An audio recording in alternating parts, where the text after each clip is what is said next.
Neither shortstop nor second baseman was covering. Palacio bothered by Dunston. Now look at see they've shortened up the distance from second base. There's again, he breaks contact with the rubber.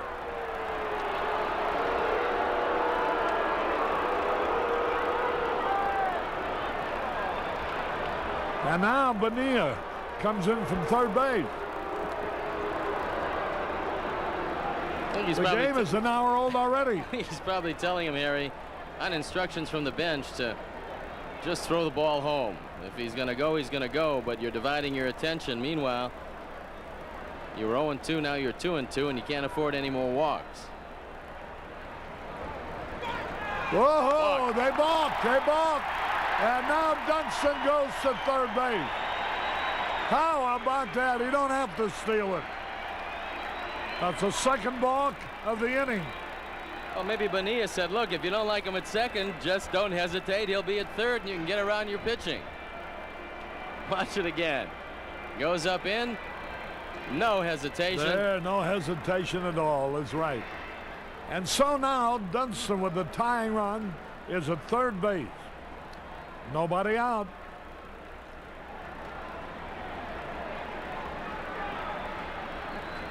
Ball three. 3 balls, 2 strikes. Be very easy to see a young man lose his composure in this situation. So we'll have to see just how much experience Mr. Palacios has. 0-2, now 3-2 on Sundberg. Now he winds the pit. Ball 4, he walked up. That brings up Schiraldi. He's walked 2 men, he's balked twice in this inning. And Schiraldi now be coming up. And Chuck Cottier, the third base coach, is engaging in a conversation while Sid Bream talks to Vicente Palacio. And now Ray Miller's coming out to talk with him. He has really seen him lose some composure this inning. You're going to have a meeting at the mound with the whole Pirate infield. And let's see just how patient Frank Pulley's going to be while they go through whatever it is they're deciding to go through on the mound. Chuck Cottier talked with Schiraldi about perhaps the safety squeeze in which you try to get the bunt down and move along the man from first to second. If it's a great bunt, Dunston can always try to score. And we'll have to see. The meeting continues on the mound, and Frank Pulley so far very patient, but I think he's about ready to start out there and say, let's get this show on the road. Becky Nyquist celebrating a birthday here with friends Barb, Dee, and Heather. And Pete Smith, a great fan in Chase City, Virginia. Justin and Matthew Smiley wish him well. You don't think Ray told him to slow it down some, do you, Harry?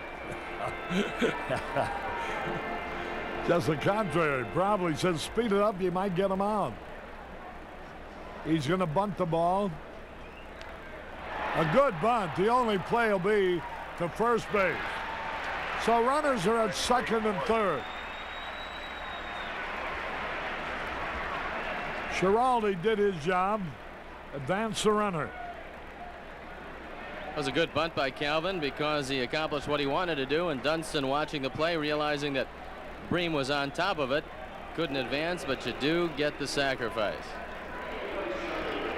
Well, here's a young newly married couple, Doug and April Moorhead from Paw Paw, Illinois, here to cheer for the Cubs and get their wedding off on the right foot with a victory. There's a Paw Paw, Michigan too, but this is Illinois.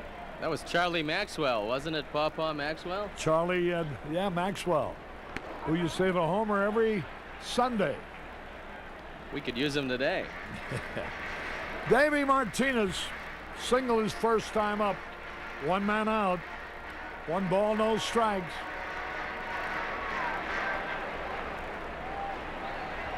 Palacio delivers. Low, ball 2. Sandberg up next.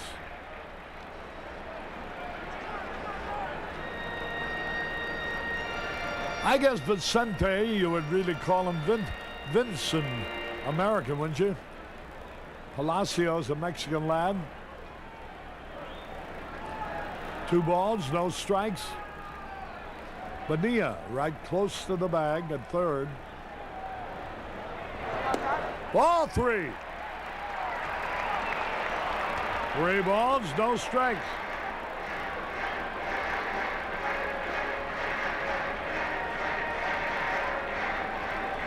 Good well wishes to Pete Tricola in Des Plaines. Cindy Powers watching the game here.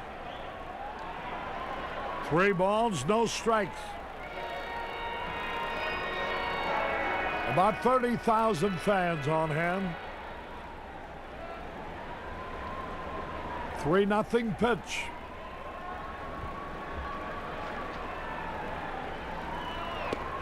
Ball. The bases are loaded for Sandberg. He has walked. The bases loaded. 3 walks in the inning. And here's Sandberg now, who hit no double play in the first inning before the Cubs came back on to tie the score. Now he's up there with the infield drops back for the double play.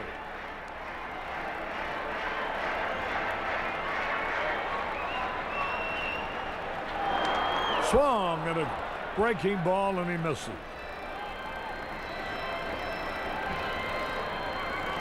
We have Dunston at third, Sundberg at second, Martinez at first.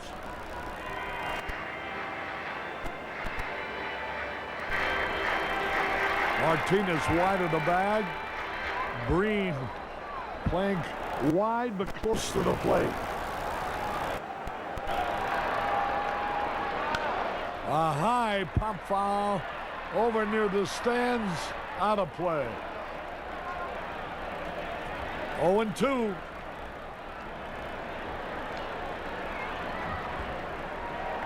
A left-hander getting ready in the bullpen. Bob Kipper from Aurora, Illinois. Well, Dunston will have to come down the line. If he throws that breaking ball, 0-2, trying to be a little fine with it, he might throw it in the dirt, although Lavalier is very good at blocking pitches. That's when the base runner at third has got to take his lead, coming down the line with all his momentum coming forward on the pitch. 0-2 the count.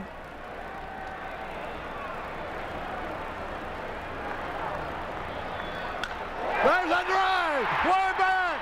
In the center field, is going to be caught. Here's a run going to score. The game is tied up. The other runners at first and second. Sandberg got that ball in the air. What happened to the win on that one? Didn't hit it hard enough. RBI number 5 for Rhino. Fastball just got over the inner portion of the plate, and Rhino didn't get the good wood on it. Popped it out to Andy Van Slyke, so it goes as a sac fly. That ties up the ball game at 2, and Andre Dawson will have a chance to do some damage. Now Dawson with runners at second and third. That's Rhino's 5th run batted in. Dave Martinez leads the team with 11.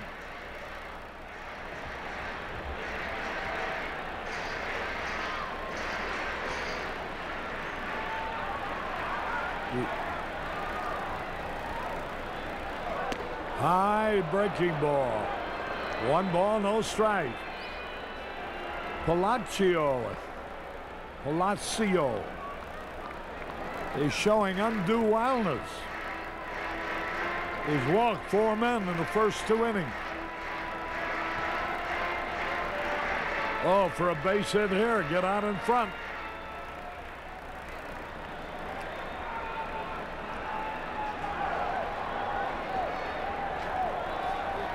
Again, he steps off the rubber. We're in the 2nd inning. The game is over an hour old.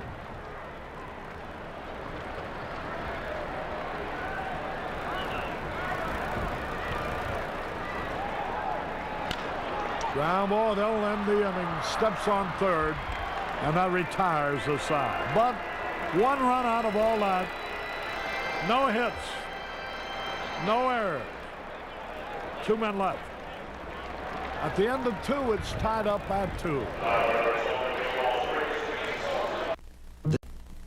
A participating advertiser in Cubs baseball is True Value Hardware. More than a name, it's our way of doing business.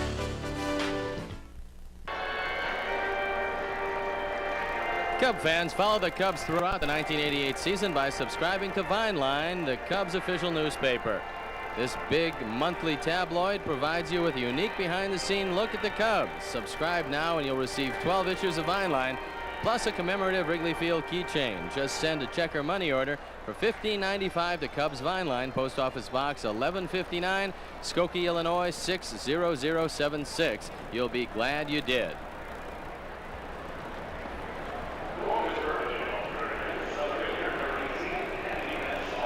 Harry Carey back in the ballpark. There's Dutchie sitting with Sylvia Stein and Ben down in the sunshine where it's warm. Boy, Dutchie looks great, Harry. You must be taking good care of her. Yeah. There's a bit, and it's a fastball outside. 1 ball, no strike. A get well wish to Chris Lutzer at Rush St. Luke's Hospital. Her uncle is Bill Lutzer, the production manager of Channel 9, or her father-in-law, rather. So Chris is married to his son, right? Yeah, sure. That works out. 3 balls, no strikes on Van Slyke. He homered in the first.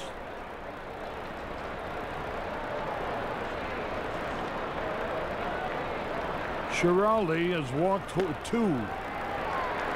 3-1 now. And you can bet Andy Van Slyke is ready to swing that bat.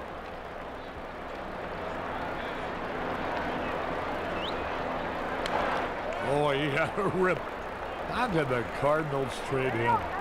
Look at that trade, Harry. I know they wanted a catcher, but they gave up an everyday center fielder, an everyday catcher, a pitcher who was one of the best in the league last year. All for Tony Pena, who's certainly a quality catcher, but they paid dearly for him. 3 balls, 2 strikes. Line drive in the right field, a base hit. Sandberg leaped high but couldn't reach it. And Van Slyke has got 2 out of 2. And that's his 5th hit in the series. You know, when Andy came over from St. Louis, at first he wasn't too happy about the deal. But in St. Louis, they played him at first, they played him in right, they'd play him in center occasionally. Talked about eventually playing him at third base, and he never really had a home. When he came to Pittsburgh, they said, center field's your home, son, and enjoy it. Here now, Bonilla. Line drive in a left center field going to the wall.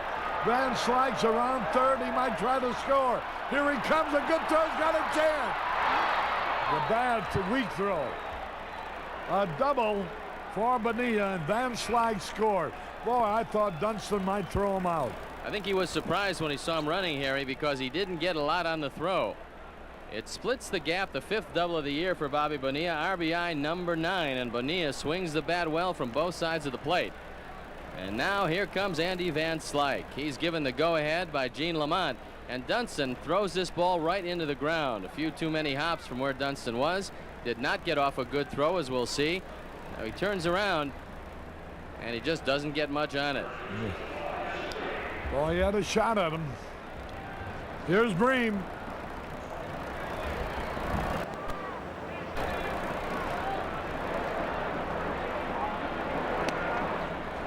Curve outside, ball 1. Activity in the bullpen now. Looks like Drew Hall.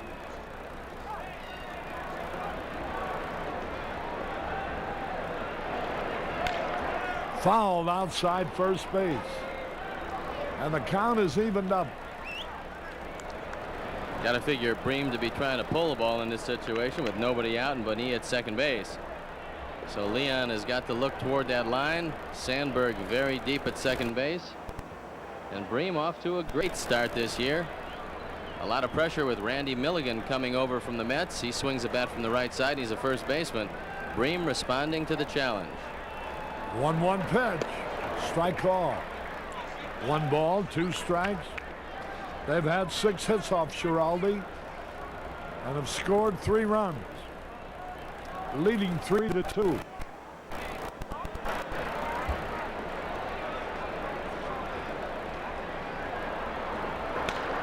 A high pop fly. Dunston going out. Makes the catch. Breen pops to Dunston. That brings him R.J. Reynolds. He drove in a run with a hit in the first. He drove in 3 with 1 swing of the bat, a homer off Greg Maddux yesterday. Good fastball hitter.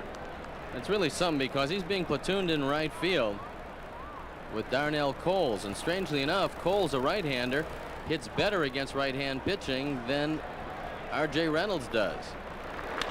Now the pitch swung on, line drive, left field, base hit. Here's Mumphrey throwing a ball in towards the plate, cut off by Vance Law. Reynolds drilled a single to left. That's another run in. Breaking ball down, and he drives it to left field. Mumph does a good job of just cutting off the ball, but they know they can run on his arm. And so Gene Lamont just keeps him going. It's a 4-2 game, and that's RBI number 5 for Reynolds, his second of the afternoon. They had 3 hits in the first inning, 1 in the second. They've had 3 in the third.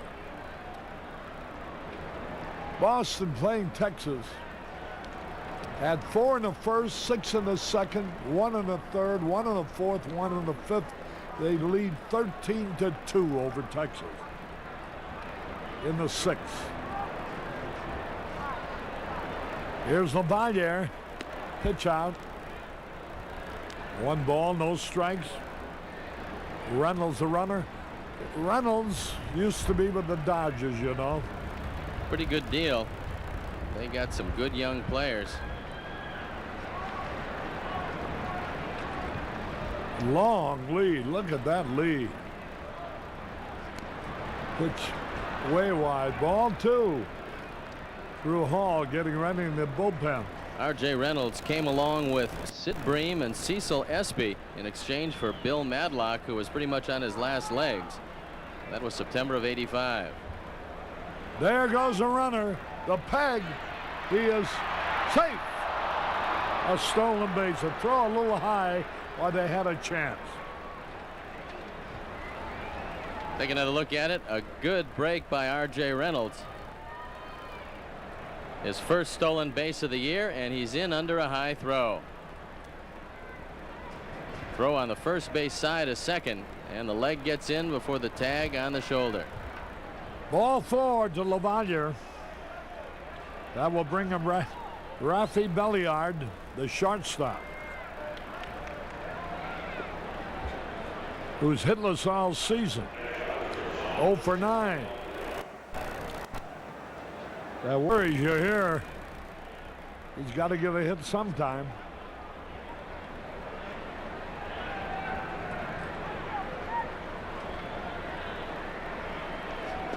Fastball low.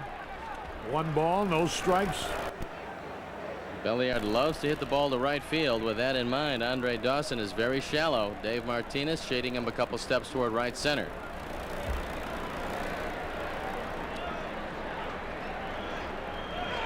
Nope, taking the ball. He didn't hesitate long enough. That takes him out of the double play situation.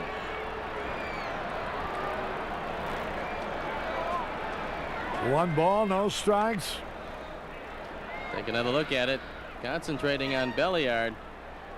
But you have got to make that pause. I think all pitchers should put stop on the inside of their glove, Harry, so that when they get into that set position, they will stop. Outside, ball 2, the pitcher up next. The Pirates have the makings of a big inning with only 1 out.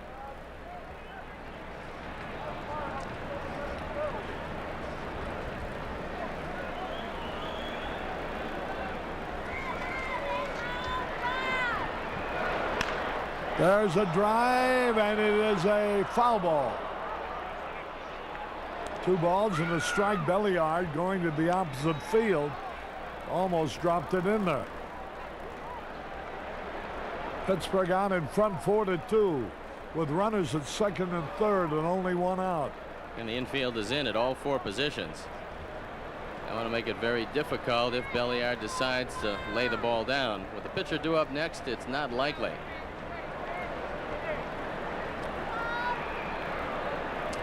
Belliard from the Dominican Republic. Fine defensive shortstop, a little guy. 5'6". He tried to bunt. Safety squeeze. Fouled it off. 2-2.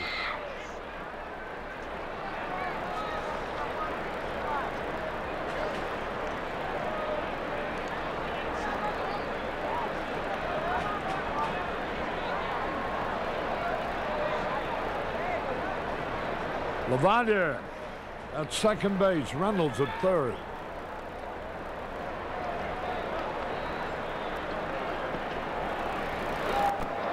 He struck him out. That's a big man to get. He swung at a very bad ball. It's a breaking ball low and away. And Belliard cannot check his swing.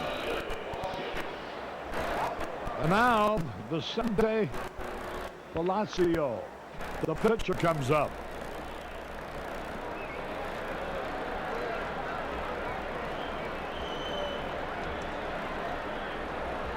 The pitch.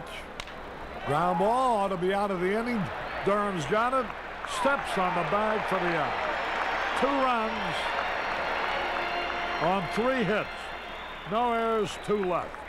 They go in the bottom of the third. 4-2 Pittsburgh. Some people. 40 years ago, Chicago's very own signed On the Air. WGN-TV and Chicago. Thanks for 40 great years.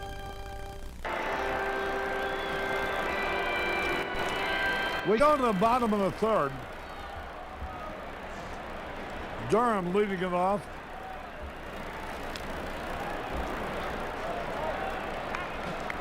One strike and nothing. And it was kind of Robin Hoffer to deliver up a few brownies and a couple cigars. Robin Hoffer from the tinderbox. 1 strike and nothing.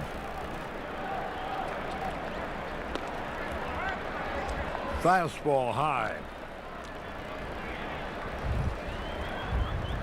The cigars for Harry, the brownies for me. Ball 2.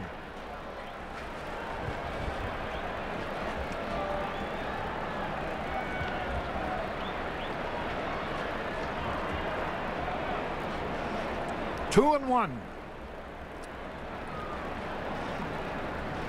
Ball 3 high. You know, Harry, you tell yourself to get the ball over the plate, but when you turn around, you look at those flags, you realize how difficult it is to pitch on a day like this.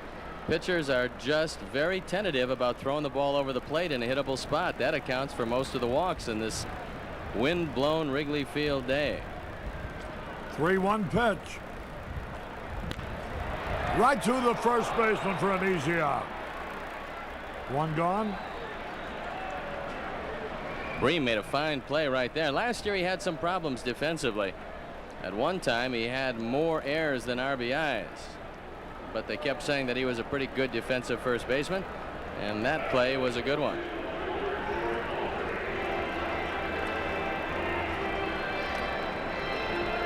There's Mumphrey.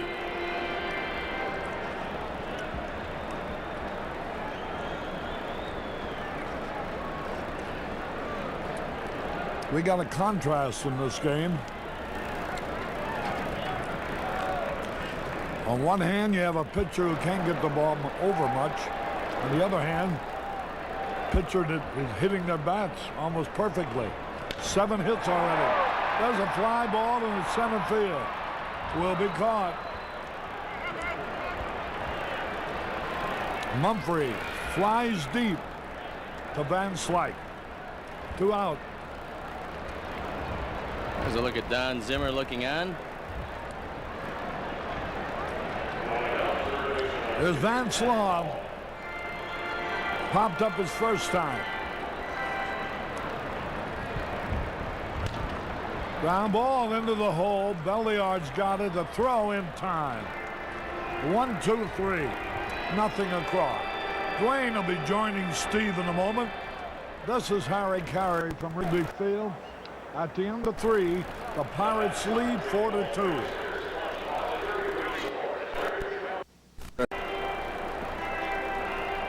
Back at Wrigley Field, our ball game moves into the 4th inning, and Barry Bonds leads off for Pittsburgh with the Pirates out in front 4-2. And the first pitch from Calvin Schiraldi with Steve Stone and our producer director Artie Harris. This is Dwayne Stats. Well, we can't say this game is moving right along because it took us better than an hour to play the first 2 innings, Steve. There she goes, Bonds Dwayne. goes after this one, a high fly ball deep into right center field, and that one's gone. An 0-1 pitch. And Barry Bonds has just hit his 5th home run of the year to make it 5-2.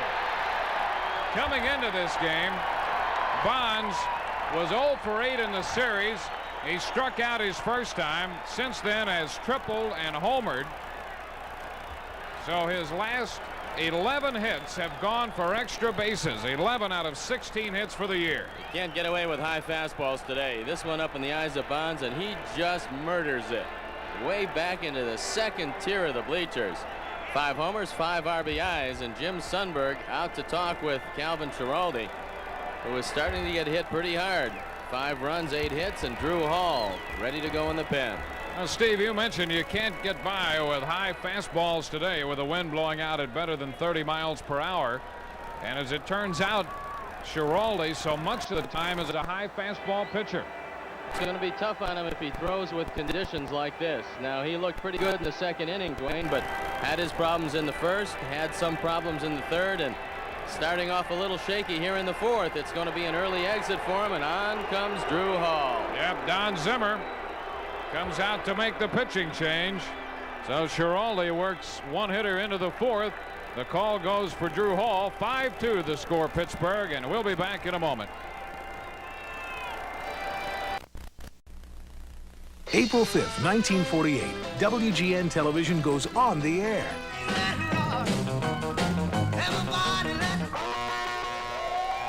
I still have a dream today. I think it was the 4th of July. The whole world is watching Chicago tonight. A lot has happened since 1948, and we've watched it all together for 40 years, WGN and Chicago. This copyrighted telecast is presented by the authority of the Chicago National League Ball Club, which has the right of approval of the announcers and is intended solely for the private, non-commercial use of our audience. Any publication, reproduction, retransmission, or other use of the pictures, descriptions, and accounts of this game without the express written consent of the Chicago National League Ball Club is prohibited. Well, Drew Hall is the new Cub pitcher. Calvin Schiraldi worked 3 innings plus, allowing 5 runs, 8 hits, 2 home runs. He struck out 2, walked 3. One of those walks an intentional pass. And Drew Hall comes on at 0-1, a 13.50 ERA, making his 4th appearance, 2 2/3 innings, 3 hits, 4 runs, 3 walks, 3 strikeouts. There you take a look at it. And it'll be up to Drew to hold down the Pirates, who have got their hitting clothes on today. Keep the ball down and keep it away from the right-hand hitters. Here is Jose Lean, the second baseman. The pitch too low, ball 1. Hall's last outing 5 days ago against the Cardinals in St. Louis. He suffered the loss in that 7-5 ball game. Ground ball up the middle, and that's going to go through into center field, a base hit. Hit number 9 for Pittsburgh. First hit of the ball game for Lean. Well, the Pirates jumped to a 2-0 lead. Then the Cubs picked up a run in the 1st, another run in the 2nd to tie. Pittsburgh 2 in the 3rd, and now another run in the 4th inning, as Schiraldi has been chased from the game on the home run by Barry Bonds. Leaned at first, and here's Van Slyke, who is 2 for 2. Van Slyke with a homer and a single, 2 runs scored. It's too low, ball 1.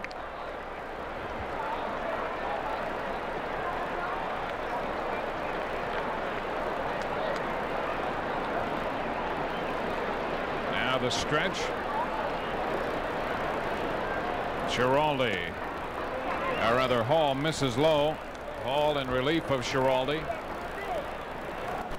Boy, a tough day.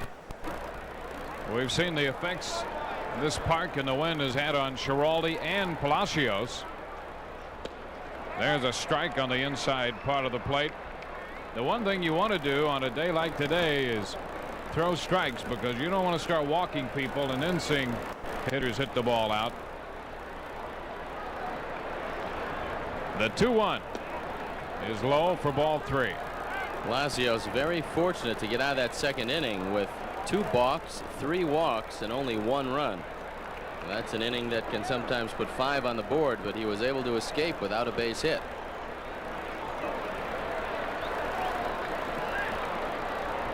Hall with a toss to first and leaned back in easily.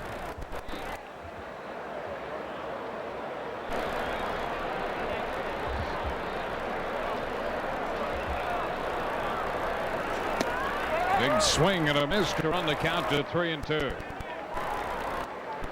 Van Slyke had a base hit in yesterday's game, 2 hits the day before.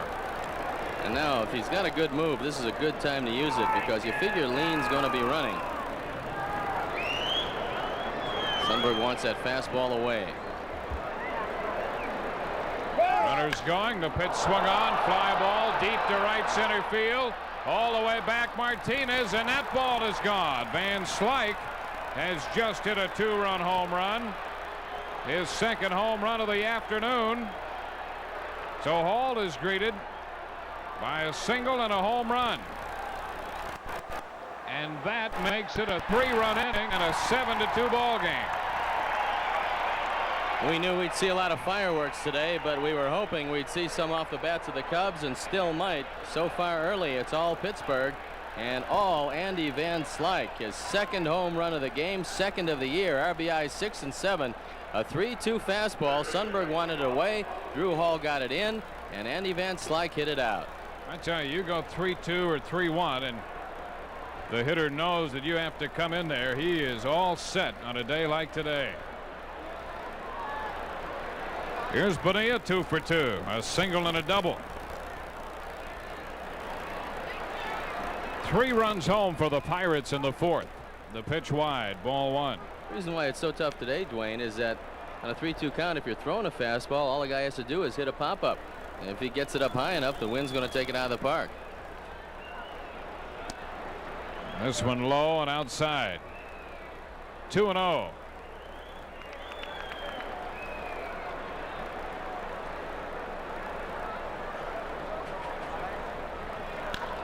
And Bonilla puts a charge into this one toward left center, but Martinez over to make the catch right in front of the track. So Bonilla's retired for the first time and the first out in the 4th inning.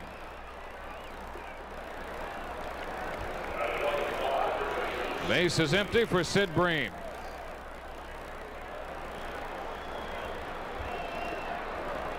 Bream off to a good start for the Pittsburgh Ball Club this year.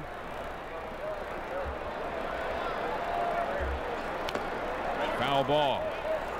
Strike 1.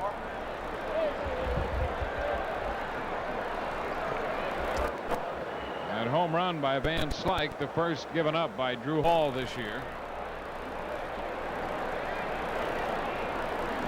Van Slyke came into this game with 4 runs batted in for the year. He has 3 this afternoon. There's the ball away. 1 ball, 1 strike.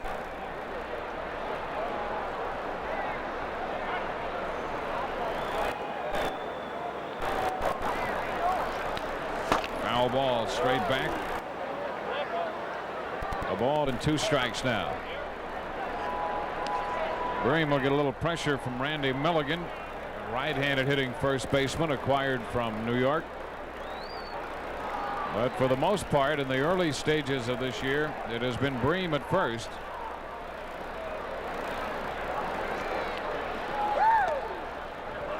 It's low and the count is 2-2.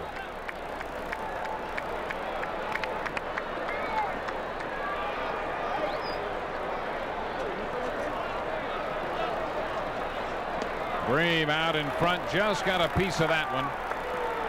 No, I guess he didn't. A swing and a miss as Sundberg dropped the ball and gets the tag on Bream. Just for a moment, thought that Bream may have made just a little contact. But here's another look at the strikeout, a swing and a miss. So Sundberg put the tag on him for the second out of the inning.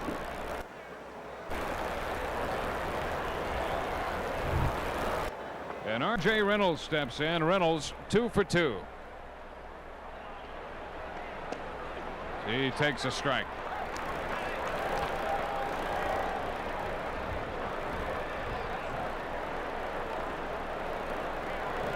The series even at a game apiece.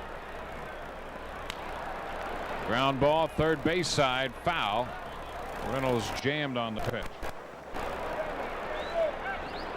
Pirates have acquired 2 more right-hand hitters. They got Randy Milligan, they got Dave Hostetler. Both of them they feel will light a fire under Sid Bream. Bream had no competition over there for the couple of years since he was acquired from Los Angeles, and they felt maybe that little extra added incentive, knowing that if he does go into a funk at first base, they've got some guys who swing from the right side who can hit the ball out of the park.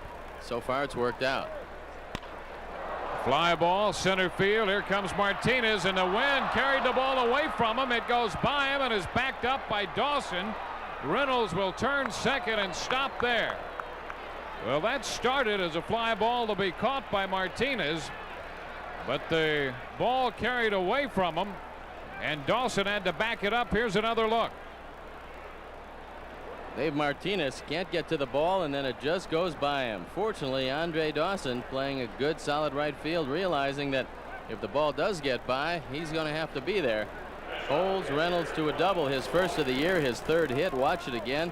The wind pushing this ball away from Martinez. He was set up for the dive, but he just never could get to it. And here's Mike LaValliere, the catcher. Taking one too low for a ball. Double for R.J. Reynolds. So Reynolds has had a pretty good 2 games here. The 3-run home run of the 4th inning yesterday. 3 for 3 today. The 1-0 pitch. LaValliere takes it down and away. 2-0 the count.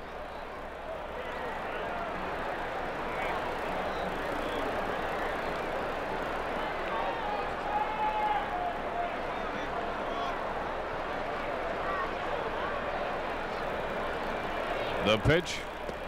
It's low. So Hall is behind the left-handed hitting catcher, 3-0. LaValliere's got a pretty good idea of the strike zone, and when you stand about 5-7 or so, you will get your share of bases on balls if you don't swing it too many pitches out of the zone. There's a strike. So it's 3-1. He's also shown a tremendous ability to hit with runners in scoring position. Kept the game alive in St. Louis. The Pirates later won with a key base hit over the head of Tommy Herr.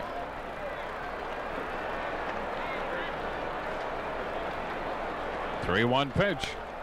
Pops it foul the other way. So we go to 3-2 here on LaValliere.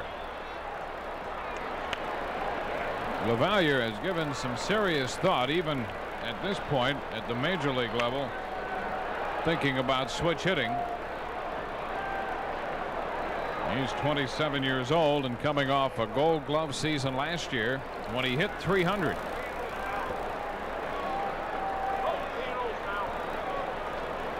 The 3-2 pitch. Pop foul. That's going to be out of play.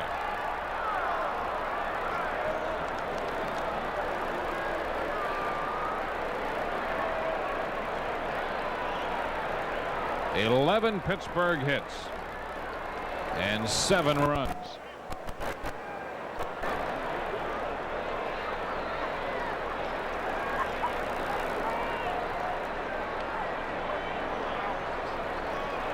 The pitch is made, and Hall walks him. So Drew Hall gives up his first walk, setting up runners at first and second. 2 gone for the shortstop Rafael Belliard, who is 0 for 2 and nothing out of 13 for the year. 2 years ago, this fellow wore out the Cubs. They had a little better success with him last year as Belliard split time between the Pirates and the minor leagues. And every time you looked up 2 years ago, this fellow was getting a base hit. There's a strike call. Al Pedrique is a man that won the starting shortstop job out of spring training. But Jim Leyland knew Belliard's history against the Cubs, especially in this park, and he decided to give Rafael the go-ahead in this series. He will try to dump the ball down the right field line. 2 outs, to strike the count on the hitter. 2 men on. Strike 2, punched out by Frank Pulley. 0-2 the count. Ball in relief of Schiraldi.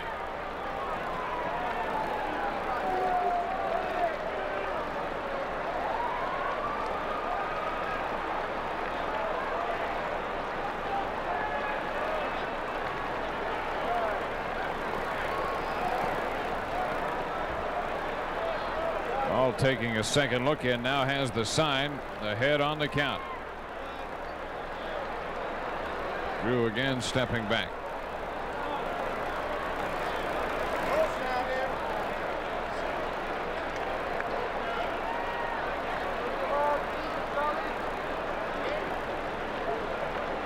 Runner at second, Reynolds. LaValliere at first. The stretch and the 0-2. And a foul ball down the right side. Let's pause here for station identification. This is WGN Television, Channel 9 in Chicago.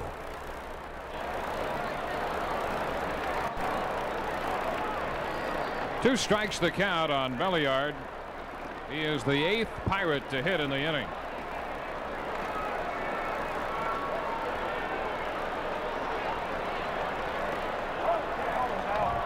Now the pitch. And a shot foul up the right side, hitting the tarp down near the bullpen. It almost took Tommy Sant with him as it went down the line. Tommy Sant and Vance Law, minor league teammates, talking about it before the game. They had Dick Pole on that ball club also.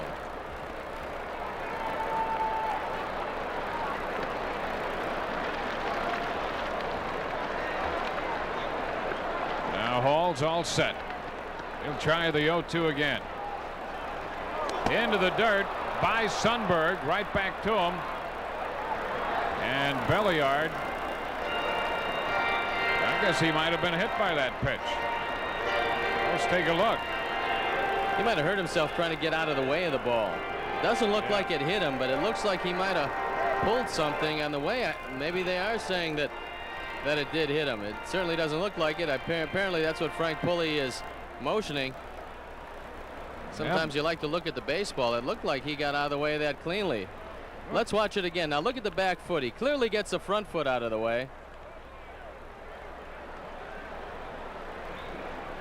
Very close if it hit him, but apparently Frank Pulley, who was a little closer, said it did. And Pulley right away motioned to first. So Belliard hit by a pitch, loading the bases. And here's the pitcher, Palacios, Vicente Palacios, taking a strike. So we've had a little bit of everything in this one. Balks, walks, hit batsman, home run.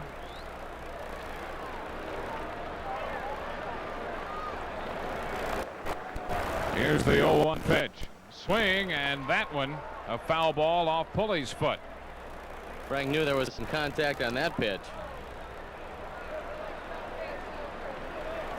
Palacios has grounded out twice. So the Pirates have sent 9 hitters to the plate in the 4th inning. Bonds, who opened the inning with a home run off Schiraldi, is on deck.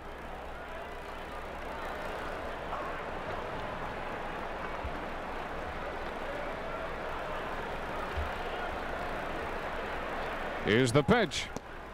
Palacios started to go on the pitch high, but took it in the count. A ball, 2 strikes.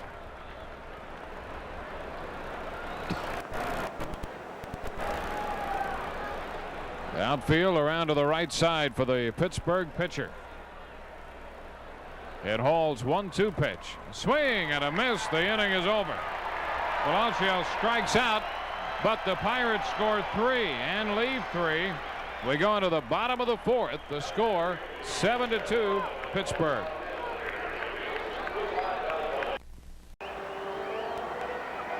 Bottom of the fourth inning from Wrigley Field. Sean Dunstan's going to lead it off. Dunstan, then Sandberg, followed by the pitcher's spot against Vicente Palacios. It looks like with Mike Bilecki loosening up in the bullpen, they're going to go to the bench for a pinch hitter. There's the right-hander Bilecki, former Pirate, and the pitch to Dunstan is a strike call. Cubs went down in order in the third inning. Palacios, after working very slowly through the first two innings, had a quick third. A wave and a miss. Dunstan walked in that second inning and put on a great exhibition of distracting Palacios, getting two balks out of him, and then Sean eventually scored the second Cub run. There's a ball away, 1-2 strikes. The walk for Dunstan in the second, his first of the year, by the way, after going 0 for Arizona and walking once in Oklahoma City in the two exhibition games against the Rangers. Sean drew the walk. Swing and a miss and a bad pitch. The ball away from LaValliere, and Dunstan's going to reach. Well, we hadn't had one of those yet today, but we do now. A strikeout on a bad pitch. First strikeout for Palacios. This will go as a wild pitch, I'm sure. It's a breaking ball in the dirt. And you can see LaValliere just didn't block that pitch well. Instead of getting down and having his glove turned up and blocking it with his body, he turned his glove over, tried to one-hand the ball, and it bounced away from him. So Dunstan winds up at first base on a strikeout swinging. And here's Jim Sundberg. Sundberg walked his first time after getting down on the count 0-2. He was at the plate while Dunstan was moving to second and third on the box. This one bounces in and pops away from LaValliere. Dunstan goes to second, makes the turn, and another wild pitch charged to Palacios. Plenty of action around the old ball yard today. Dunstan having some fun with Jose Lean. And this time, LaValliere does move his body over to get in front, but has it hit off its body once again. See, if you have a small body behind the plate, Dwayne, there's not a whole lot of room to block those pitches. You get the big guys like Jody, they have a lot more room to absorb the baseball. But with LaValliere at 5'7", the ball just bounds all over the place. Here's the 1-0 pitch. Up and in. 2 balls, no strikes.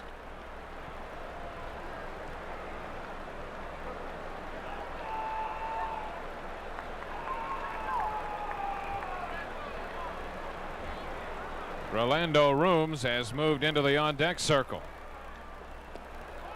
There is ball 3. 3-0. Well, on a day like today, it's never over. It's now 7-2. But 7 runs, and Arnie concurs, will not win this ball game. Strike call. So it's 3-1 on Jim Sundberg.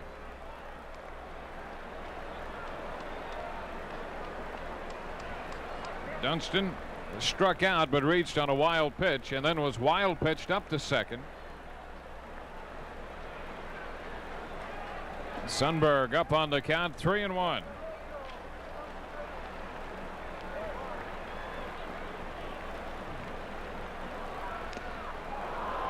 We go to 3-2 on a swing and a miss.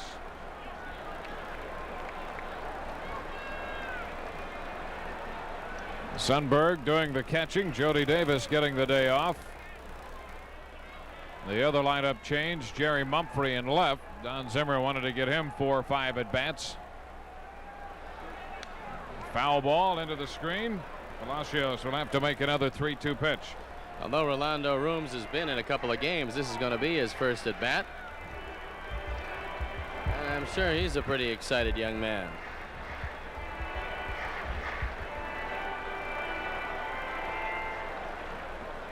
There's Dunstan at second, nobody out. Ground ball back to the mound, sharply hit. Dunstan will have to stay at second, and the toss to first by Palacios in time. Boy, that ball was smoked back to the hill. but Palacios knocked it down and made the play. And I think the trainer is going to come out to have a look at him. Kent Biggerstaff coming out. This is a rocket back, and I think it got part of his pitching hand. He immediately talked with Sid Bream. Out comes Biggerstaff, and now Jim Leland, and they're taking a look at it. It looked like it is bleeding. It's the little finger. Fortunately for him, it looks like the little finger on the pitching hand, and it'll be interesting to see if he continues.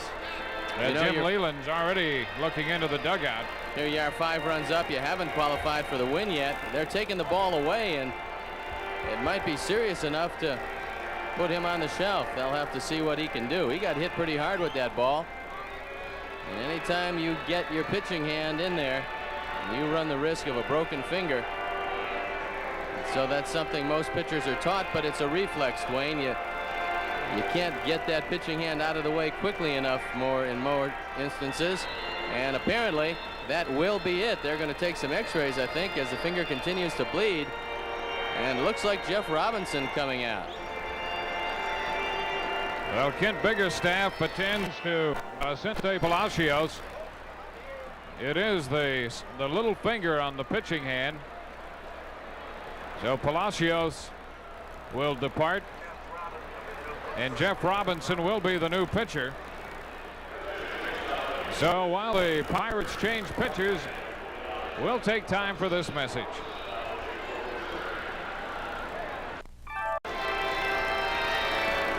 Back at Wrigley Field, Vicente Palacios departs after being hit on the pitching hand by that shot off the bat of Jim Sundberg. Palacios threw him out with Dunston remaining at second, and Jeff Robinson will come on to replace him, and Robinson will get all the time he needs to loosen.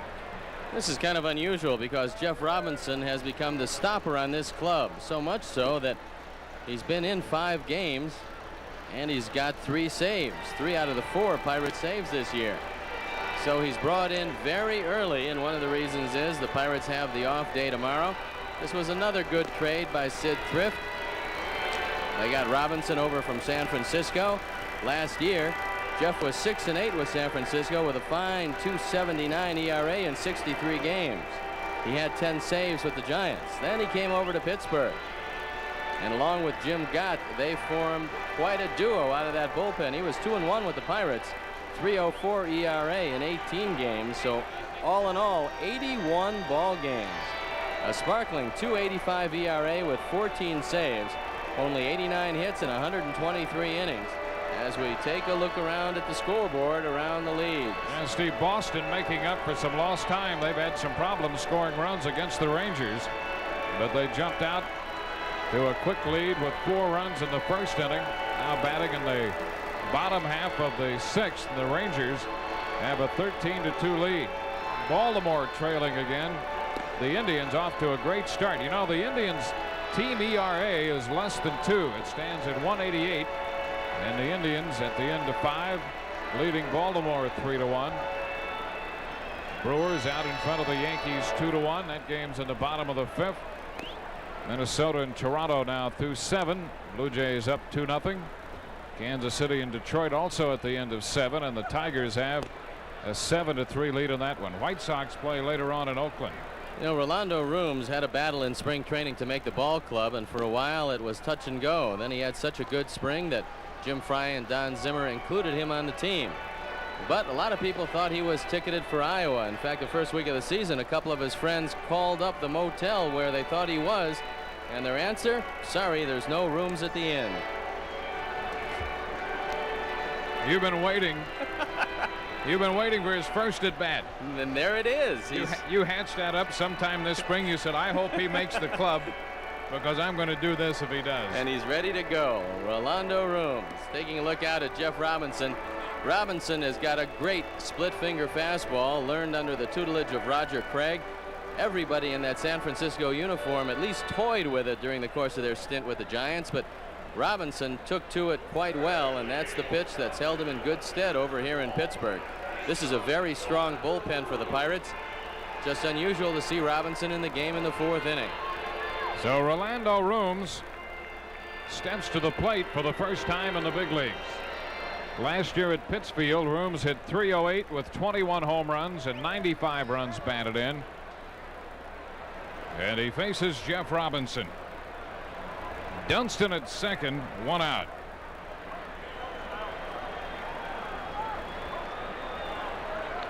And the first pitch to Rooms. He waves and misses, strike 1. Split finger fastball is so effective because it's the same arm motion as a regular fastball. It comes in there and looks like a regular fastball, and at the last instant the bottom falls out. That's the pitch that made Bruce Sutter so effective all those years. Jeff Robinson, with good velocity, throws a dandy. This one into the dirt, blocked by LaValliere. So the count is 1 ball, 1 strike.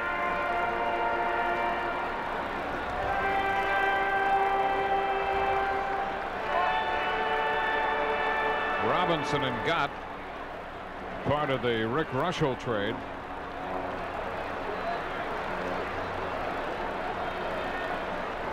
Robinson 1-0 against the Cubs last year with 4 saves and an earned run average of 1.06.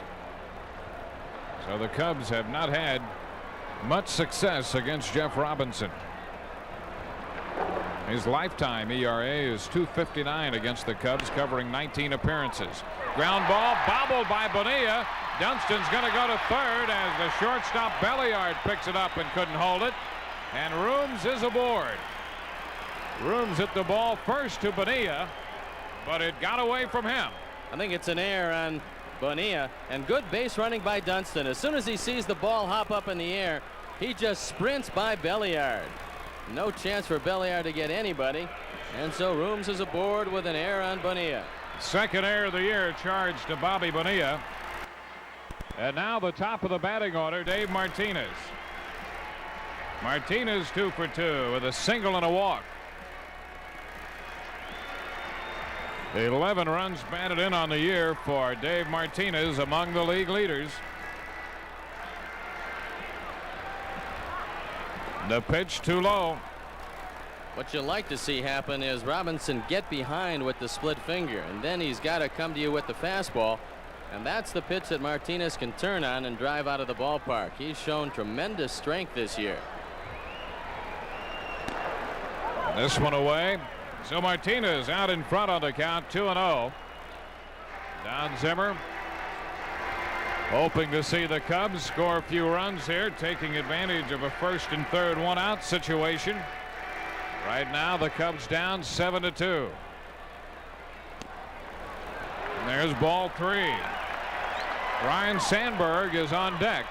You know, you might decide to give a left-hand hitter a 3-0 go-ahead, because if Robinson does lay one in, Dave is capable of hitting it out. And let's see if he lets him go, if he throws that ball in a good hittable spot. There's a strike. He kept the ball away from him. It's now 3-1. And even if you do get the go-ahead, that's a good pitch to lay off of. A sinker low and away, there's not much you can do except ground that ball to second base.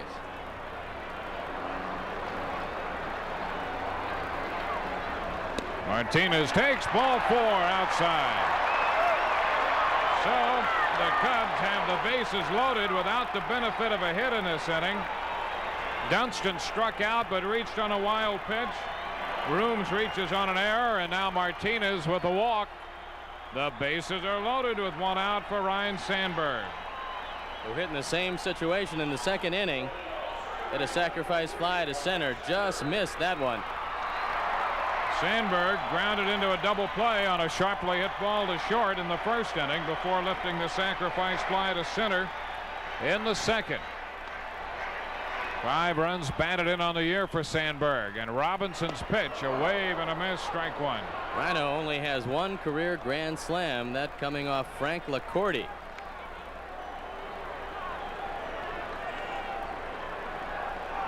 He's got him loaded out there now. Into the dirt, blocked by LaValliere. Nice play by the Pittsburgh catcher, shifting that time to stay in front of the ball. Only problem with the split finger fastball is that you throw it in the dirt a lot, and they've got a very fast man at third base in Sean Dunston. Good speed on the bases, maybe the fastest combination of Cubs. Dunston, Rooms, and Martinez. Dunston at third, Brooms at second, Martinez at first. 1-1 the count. The pitch. 1-2. That pitch breaking down and away from Sandberg. Yesterday, the Pirates worked Sandberg in. They jammed him a lot. But with that split-fingered pitch, Robinson keeps it down and away. This one blocked again by LaValliere. Well, he's coming close. He saved a couple of runs this inning. Mike LaValliere, who had his difficulties in the beginning of the inning, has saved a couple of runs, and the wind is just absolutely howling straight out. It was up around 30 miles per hour when we started this ball game. There's almost a gale blowing out to center field right now toward right center. And a wave and a miss. Sandberg is out on strikes.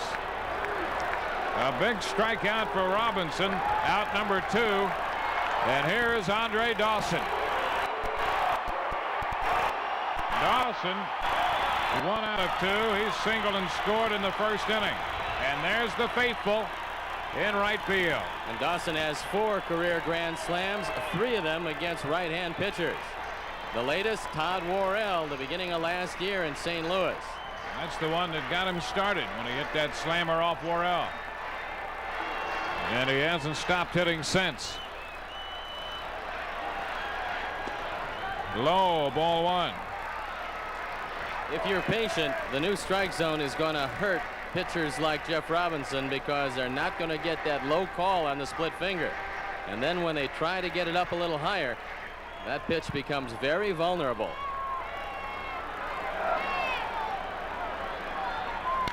Ground ball deep in the hole. Throw to second in time. Good play by Belliard.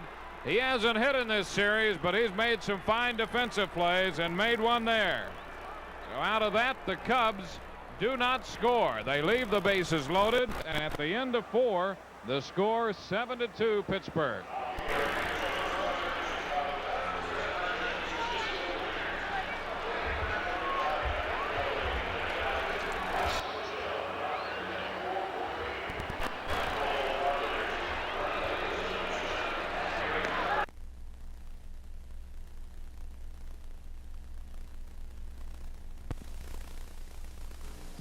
Why does Nissan call the new hard body special special?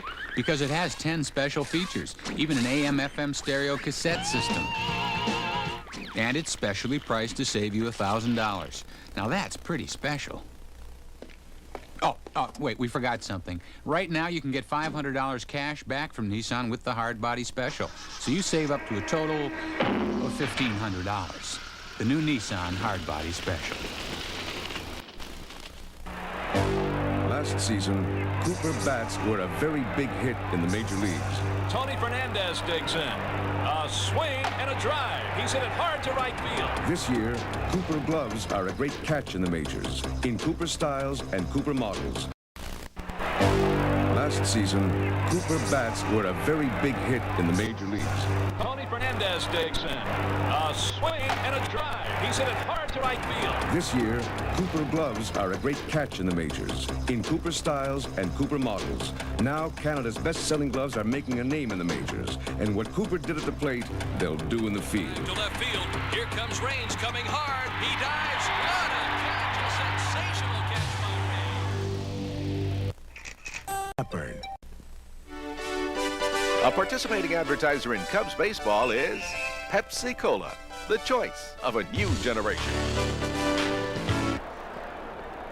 Barry Bonds is leading off the 5th inning, facing Mike Bilecki. The count, a ball and a strike. There's a high fly ball down the left field line, but twisting back toward the stands and out of play. So the count on Bonds is 1-2. Bilecki on for the 4th time, and he's the 3rd pitcher today. Schiraldi started, followed by Hall, and there you look at Mike Bilecki, 1-0, 736, 3 2/3 innings, 4 hits. Hasn't given up a homer yet. He's walked 4, struck out 2. Bouncing ball up the right side. Bonds doesn't get a hit unless it's for extra bases. A triple and a home run today. His last 11 hits have been for extra bases.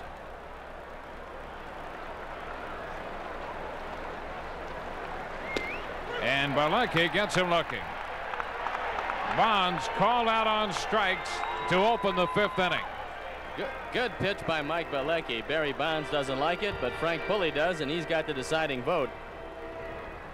A generous outside corner, you might say, but certainly close enough. Jose leaned up there. Strike. He kept the ball in on him that time. Bilecki's victory came the opener down in Atlanta when the Cubs beat the Braves in 13 innings 10-9. Bouncing ball for Dunston. The throw skips by Durham. That'll be an error. Dunston charged with his first error of the year.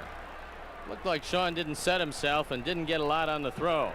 Let's watch it again. It's a good pickup from deep in the hole, but Lean does not get out of the box quickly. And then Sean seems to take a little something off this ball. Leon tries for the swipe at first and doesn't come up with it. And so Sean picks up the air. Watch it one more time. And you can see Sean kind of hold up. Doesn't get everything into the throw. So with 1 out, Lean's aboard, and here's Andy Van Slyke, who's hit 2 home runs and singled. He has 3 runs batted in and 3 runs scored.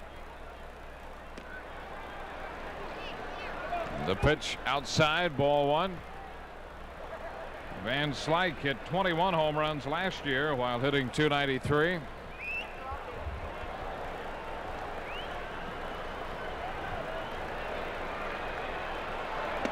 There's a strike.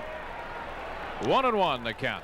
Here's an example of a guy that just needed an organization to show some confidence in him. Play him every day and just forget about him, because Andy Van Slyke has tremendous tools. He runs well, throws well, and he's showing that he can hit either left-handers or right-handers.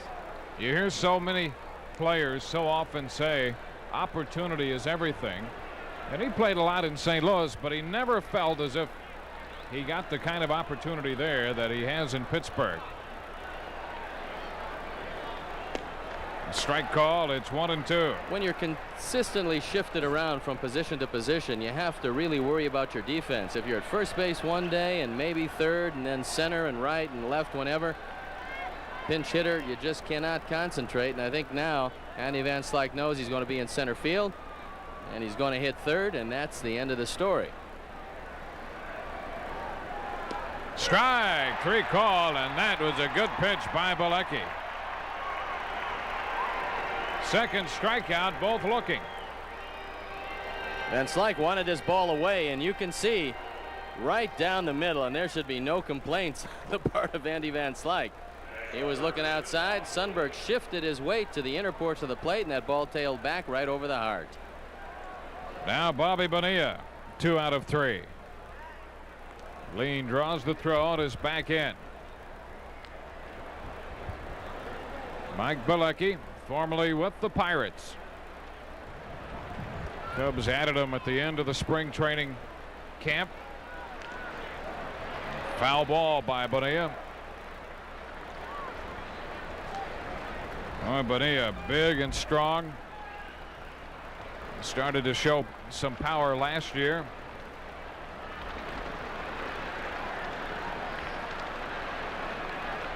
There's leaned at first.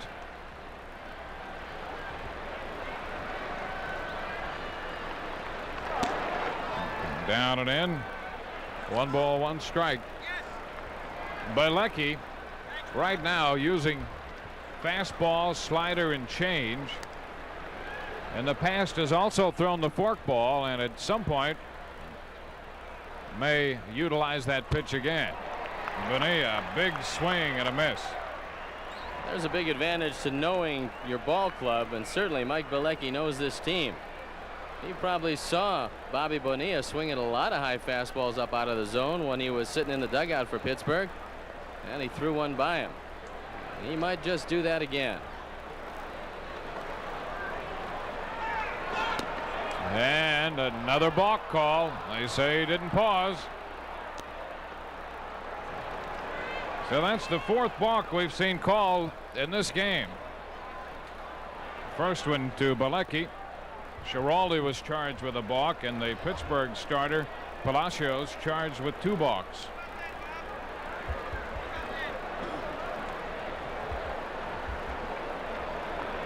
One ball, 2 strikes the count.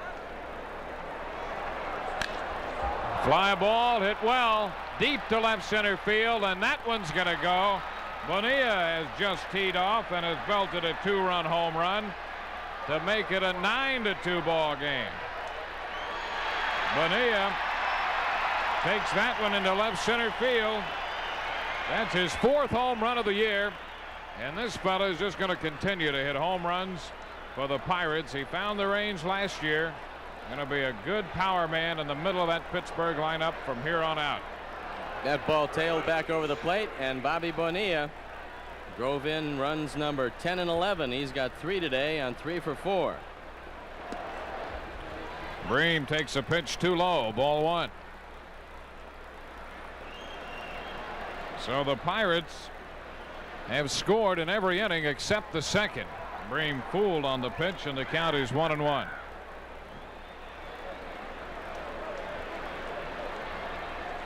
Bream has walked, popped out, and struck out.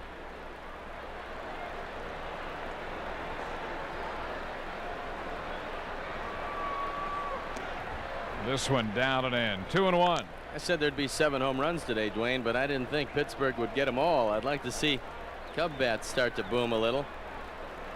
Still a long way to go. Pitch low. 3-1. Well, Van Slyke hit 1 in the first to start it. Pirates hit 2 in the 4th. Bonds and Van Slyke again, and now Bonilla has hit 1 out in the 5th.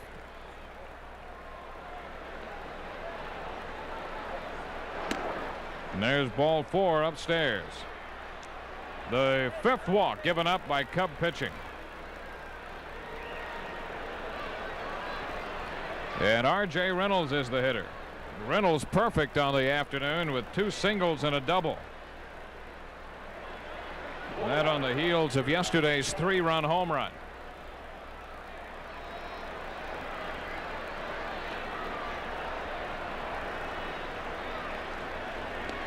He swings and misses, strike 1.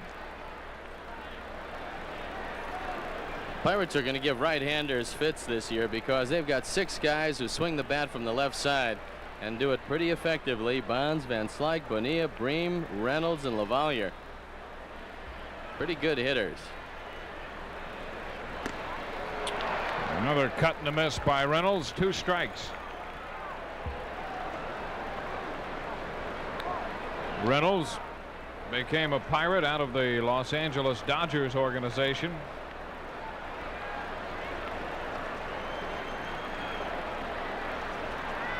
He likes to swing the bat up there. Bilecki out in front, 0-2.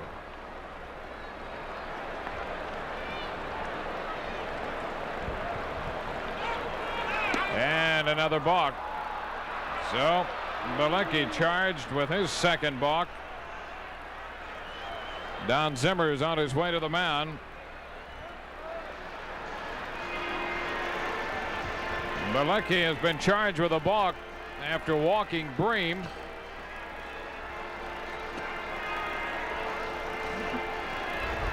Zim's not real happy with what's going on the mound. And I think he's got to sit down, as does Dick Pole, and say to the pitchers, look, even if it's exaggerated, take a 2-second pause. Take whatever pause you have to take, but you have to cut down on these balks, especially the right-handers. You have got to take at least 1 long count. And a liner into right field. That's going to be in there for extra bases. Scoring Bream. Reynolds on his way to second, and he will stop there with a double. His 4th consecutive hit. First time in his career that he has picked up 4 hits in a game, driving in another run. If you're going to pitch upstairs, you're going to get hurt. A high fastball. Reynolds turned on it. And here comes Sid Bream.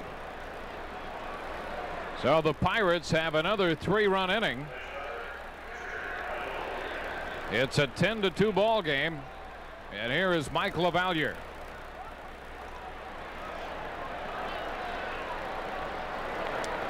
Into the dirt, skipping by Sundberg, and over to third goes Reynolds. A wild pitch. So Bielecki has struck out 2, but has given up a home run, a double, a couple of balks, and a walk, and now a wild pitch. Gets by Jim Sundberg, ruled a wild pitch. These runs are unearned, but this is not a good inning for Mike Bielecki.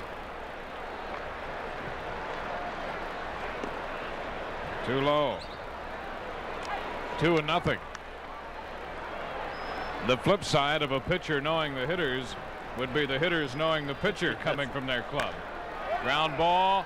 Nice play by Durham. Bielecki over to cover, and that retires the side.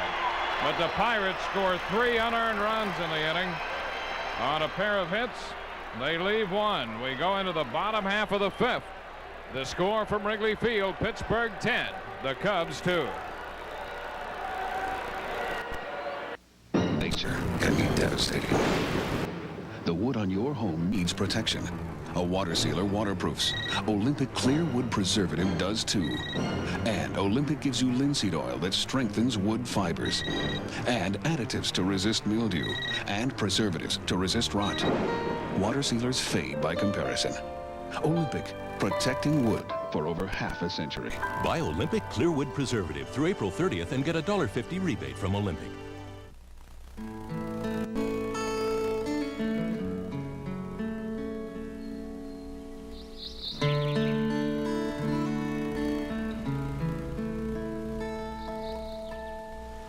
You can hear the understandable pride when modern brewers talk about the time they spend brewing their beers, or the time they spend lagering them. True, this reflects effort and care. But for Budweiser, some things take even more time. Like waiting for a big beechwood tree to grow from a small beechwood tree. For all the years past, and the years to come, this is the kind of time and the kind of care that go into your beer. Beechwood aged Budweiser. Save $8 at Sport Mart on Miter, the line drive softball shoes, $19.96. Sport Mart guarantees Miter for less. Sport Mart, for the way you play. From Wrigley Field, we go into the bottom of the 5th inning. 10-2, Pittsburgh out in front with Steve Stone and our producer-director Artie Harris. This is Dwayne Statz, and Leon Durham leads it off for the Cubs. Durham, Mumphrey, and then Law against right-hander Jeff Robinson. That ground ball that took Palacios out of the ball game might be to the benefit of Jeff Robinson, now whose game it is to win. And he's got 8 runs to work with. Palacios working the first 3 and a third. Durham takes a strike. The Bull nothing out of 1 after a first inning walk and a ground ball to first in the 3rd. Line drive caught by the second baseman Lean. Been that kind of day so far for the Cubs. Durham hit the ball on the button, but Lean had the range and made the catch. Right at him, and he just leans into this one. We didn't necessarily see it then. Not only does he have great leaning ability then, but he has great leaping ability. That too. Great vertical leap. Here's Jerry Mumphrey. Mumphrey hit the ball hard his last time up, line to Van Slyke in center. Jerry singled home the first Cub run of the ball game in the first inning. The pitch is high, ball 1. Boston beat Texas 15-2. 20 hits for the Red Sox today. There's a shot, center field. Van Slyke back, and he's going to catch this one as well. So Mumphrey hits the ball well again for the second straight time to Andy Van Slyke in center. You can actually hit the ball too hard. If Mumphrey got under that ball, he'd hit it out of the ballpark, but he hit it right on the nose. It was a sinking liner, and Van Slyke for the second time went back and retired him. So Vance Law with a hitting streak on the line, 10 games in a row, and he almost had one last time, but for a fine play by shortstop Rafael Belliard. Vance nothing out of 2. This 10-game hitting string for Law matches the longest of his career. And the pitch is down and in, ball 1. Durham line to second. Mumphrey with a line drive to center. Toronto has shut out Minnesota 2-0. A combined 6-hitter by Mike Flanagan and Tom Hinkie.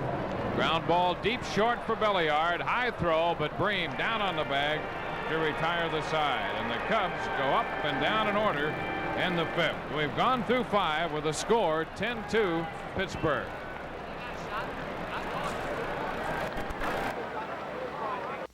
I'm just wild about Harry, and Harry's wild about me. He's Chicago's one and only personality. Ooh, Harry! When Harry cheers on the Cubbies, he hits a home run with me. Oh yes, and I'm just wild about Harry, and Harry's wild about me. Holy cow! Harry calls the Cubs when they meet the Expos Tuesday.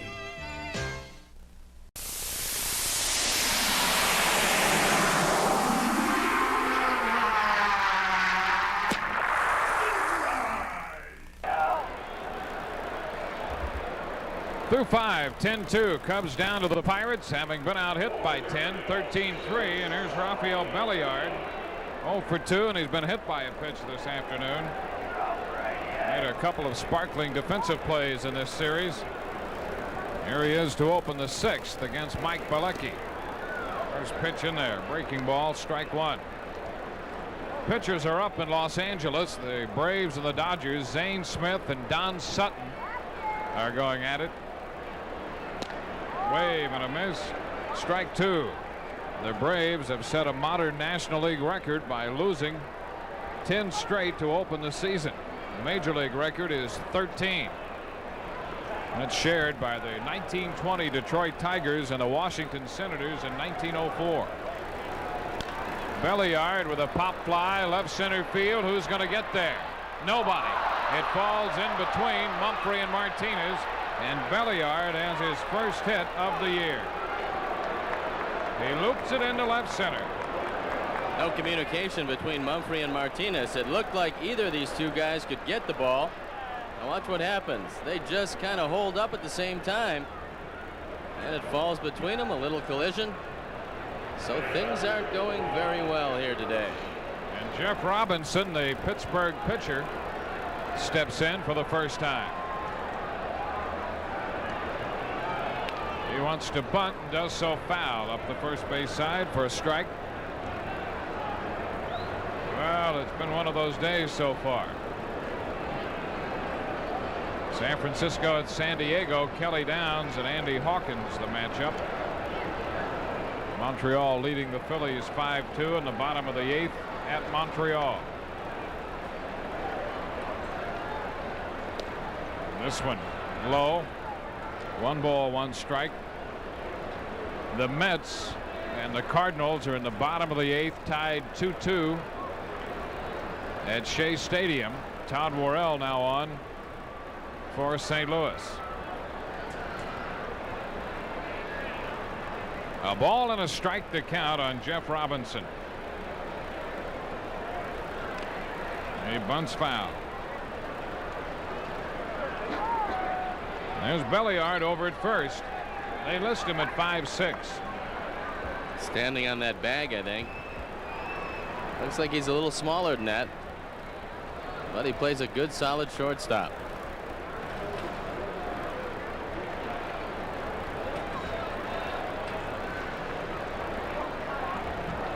Robinson bunts foul again. He's out on strikes. On the 1-2 pitch, Robinson bunts it foul.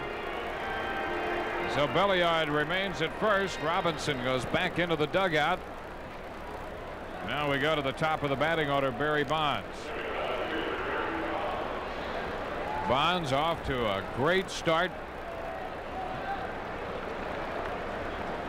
He has 2 hits today, a triple and a home run.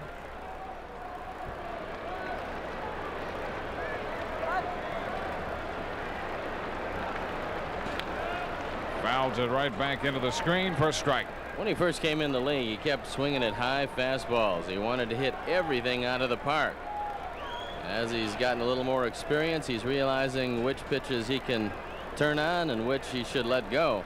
He's becoming more selective, and he's very strong. He's got a lively bat. There's a foul ball, loop back this way, just above us, into the upper deck it goes. 2 strikes. Last year hit 25 home runs, only 59 RBIs. But as a leadoff hitter, you expect that kind of RBI production. 32 stolen bases, and he cut down on his strikeouts. He's just going to get better and better. He really made marked improvement in cutting down on the strikeouts. This one low and inside. 1 ball, 2 strikes. In '86, when he came up from Hawaii, he struck out 102 times in 413 at bats. Last year, 88 times and over 550 at bats. A wave and a miss. He's out on strikes this time. Twice today he'd been called out, this time swinging. So he's 2 for 5. Second out in the 6th. Here's the second baseman, Jose Lean. Lean scored after reaching on Dunstan's throwing error in the 5th inning. Pirates are hoping, Steve, that he can hit 250 or 260. They'll be very happy with that. There's a strike. I think he'll be able to do that, but he's not going to hit for too much power as long as he's got that split grip. Right now he's just looking for contact, and as a number 2 hitter, you have to have special skills. You have to be able to hit behind the runner. There'll be a lot of hit and run situations with Bonds leading off. This one a strike, snap throw to first, and the runner just does get back in. Sundberg down to Durham. I'll tell you, Sundberg has been throwing the ball well. This is a very good throw to Leon Durham. Out away, he sees Belliard straying off the bag and just misses him. So a 2-strike count. Lean, a good contact hitter, and there's no doubt about his glove. He's got a good one at second. Pitch is high, a ball and 2 strikes. Well, Lean came on and played a little more than a month for the Pirates last year and hit .322. That after hitting .268 at Vancouver. The 1-2 pitch. Foul down the right side, out of play. Sid Thrift came in and he did something that a lot of general managers would like to do. He got rid of his older players, his guys with big salaries, replaced them with a lot of good young arms and a lot of hustling young players who wanted to make a name for themselves. And this year it's paying dividends. He is out on strikes. So Bilecki strikes out the side. That's 5 strikeouts for Bilecki. Pirates leave a man, do not score. Bottom of the 6th coming up. 10-2 Pittsburgh. Now Allstate presents the Good Hands Award Play of the Week. In the opener, John Cangelosi at bat. He slices a ground ball to Sean Dunston, who comes up firing. Now watch the throw in the dirt and the fine play by Manny Trio. Watch the hands of Trio, and remember, for all your financial needs, you're in good hands with Allstate, a member of the Sears Financial Network.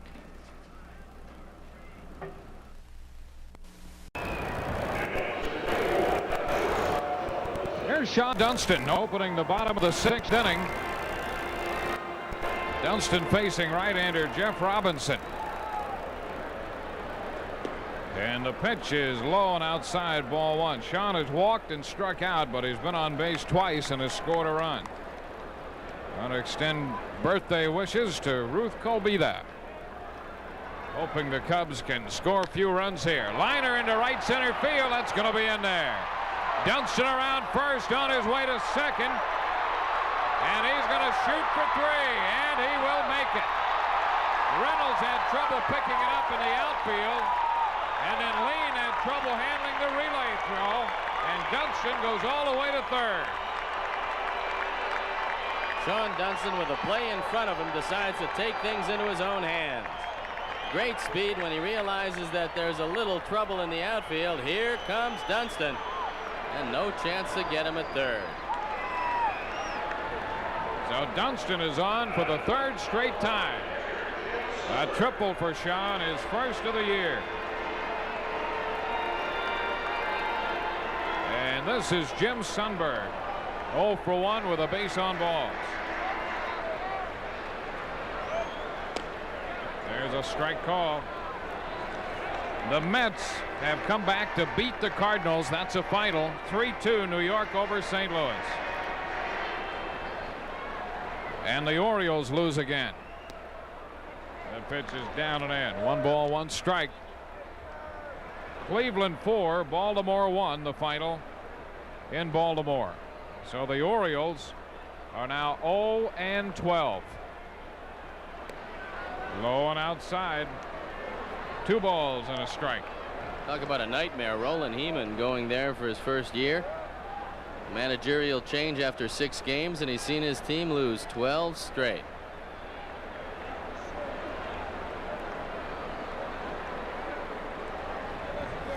Dunston at third. Robinson's pitch is a strike. Rafael Palmeiro has moved into the on-deck circle. Frank DiPino is throwing in the Cubs bullpen.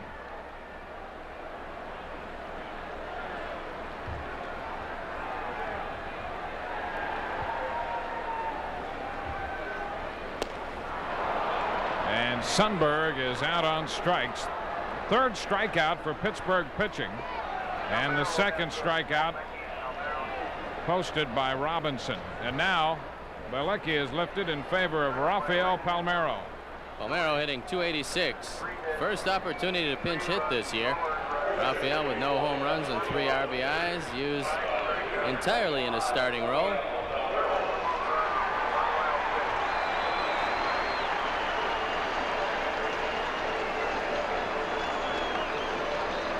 Take a look with Baltimore losing that ball game.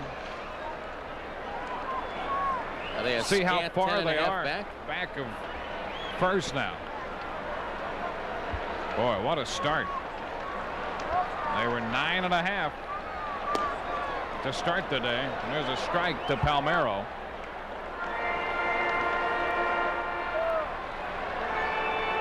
So the Indians are now 11-2. The Orioles 10.5 back. Boy, here we are on April the 17th. Strike call. 0-2. Well, you know how difficult it is to recover at any time during the season from that kind of a losing string, with the Orioles and the Braves in the National League suffering the same kind of thing. Palmeiro fouls this one. So the count is still 0-2. Mike Bielecki lifted here.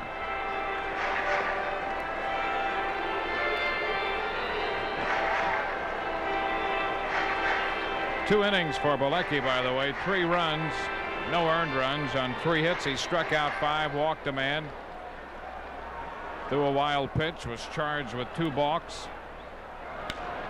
Ground ball off the glove of Bream. Dunston's going to score, and Robinson's over in time to make the play. Dunston scores. It's now 10-3. A run batted in for Palmeiro. Fine play by Sid Bream. He drives this ball. Bream stays in front of it, has enough composure to fire the ball to Jeff Robinson. And they cut down Palmeiro at first, but that's RBI number 4 for Rafael. And Bream has shown you a pretty good glove out there today. So the Cubs pick up another run, and here is Dave Martinez. Bases empty and 2 outs.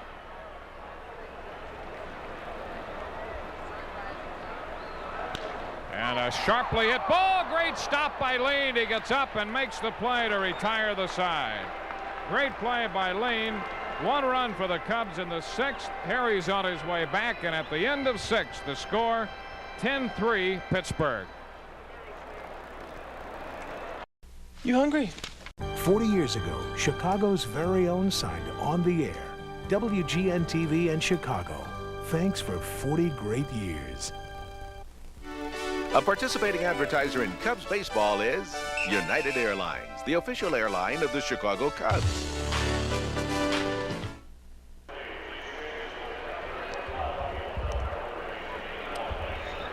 With Steve Stone, Harry Carey back to the ballpark. Frank DiPino going to take over for the Cubs. Frank DiPino coming out for the 5th time this year. 540 earned run average.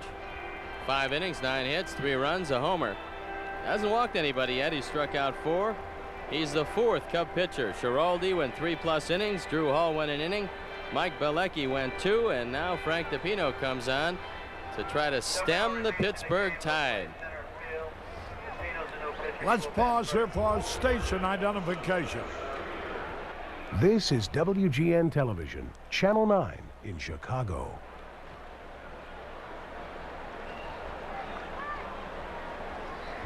There is Andy Van Slyke to lead it off. He's hit 2 homers. He's 3 out of 4.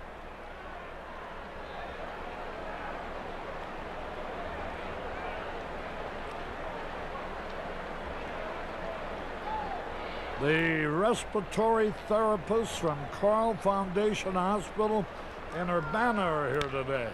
Here's a pitch, a ground ball. That's an easy out.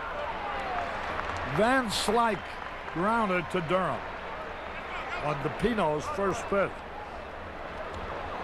A couple of die-hard Cub fans, Larry Tatum from Cleveland, Tennessee, and Steve Perrin from Birchwood, Tennessee are here.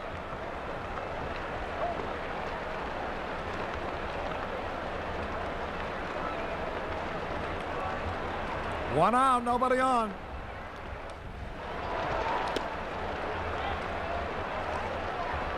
Bobby Bonilla hitting right-handed, a switch hitter. He's 3 out of 4. He homered last time. Pitch a little bit outside.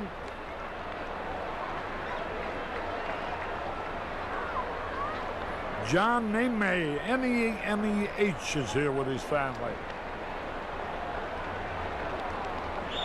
1 ball, 1 strike.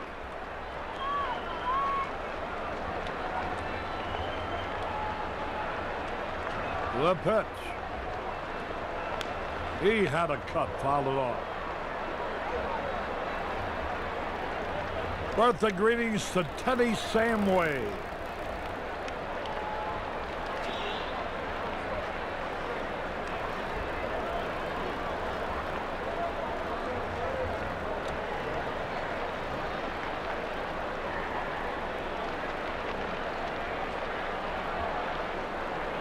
One and 2. A little bit low and outside.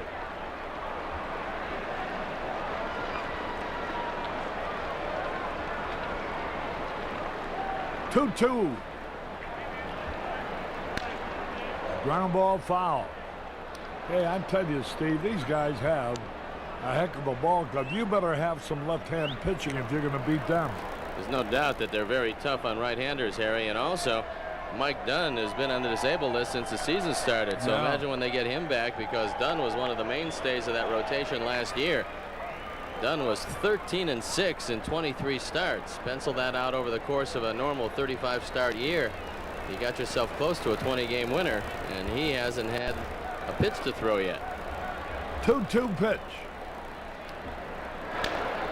Bouncing foul down the third baseline. Eric O'Neill and Grandma Elizabeth Fryer from Hammond, Indiana are here. Hasn't been much to cheer about, except it is a beautiful day and delightful to be sitting out in the sunshine.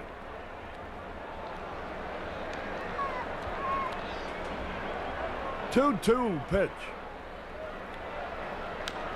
Half swing, a roller, a throw, close, he got him.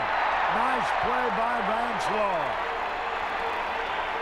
Looks like this ball was going foul, and Vance Law crossed over into foul territory, but the ball comes back into fair territory. Now here's Vance. The ball fools him, but he stays with it, makes a fine off-balance throw to first, and they just got him. That's good camera work, guys, and a fine play by Vance Law, who has sparkled defensively all year. Muriel Quinn of Westchester celebrating her 19th birthday here today. 2 out, nobody on.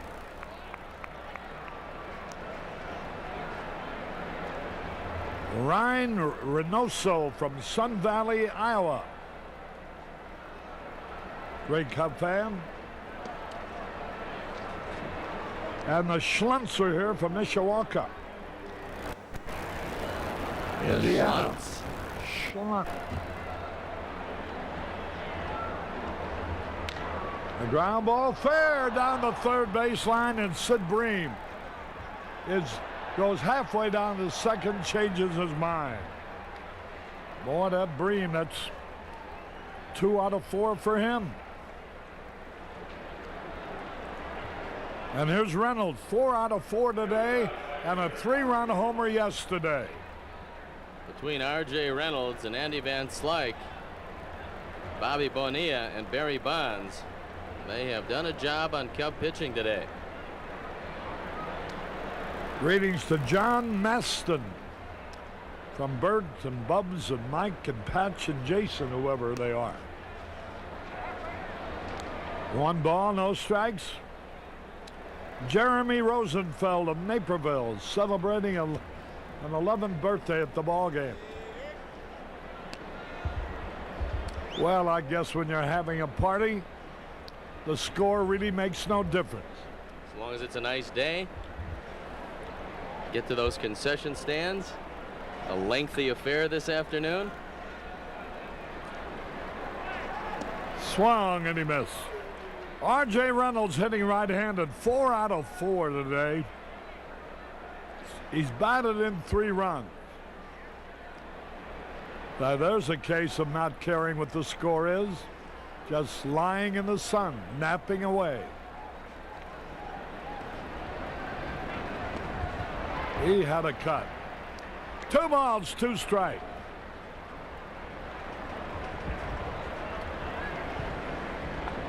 Cardinals got beat again by the Mets, 3-2.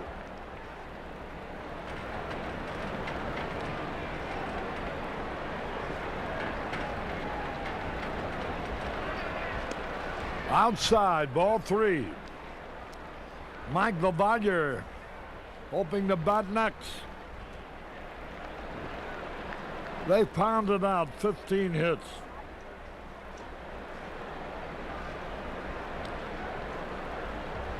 We'll play the Pirates next weekend in Pittsburgh.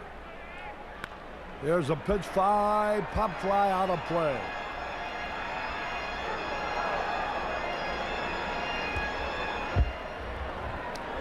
You know, this is the same Pittsburgh club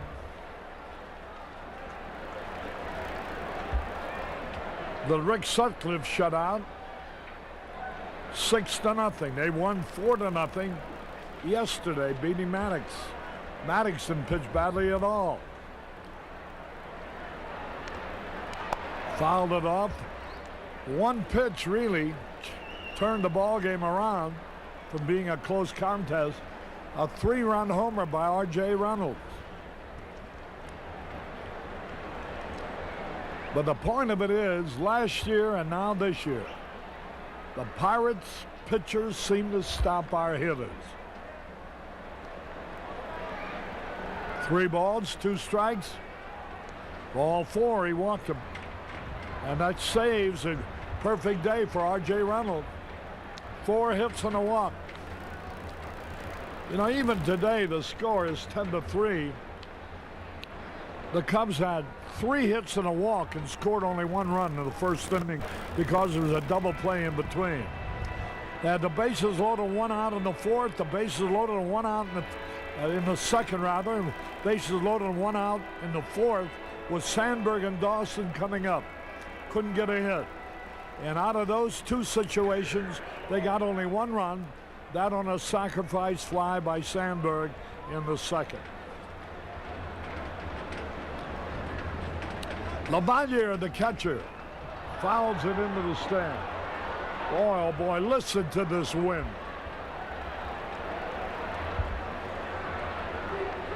The way it's pounding against this a little window we have here. And look at those flags.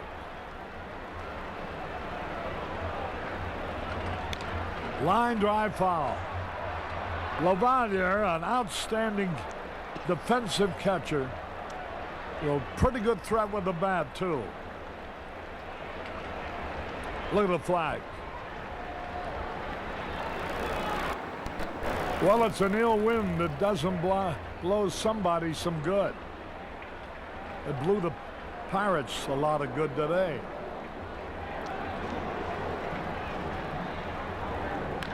Line drive, base hit. Every pitch has been scored on. 11-3 ball game.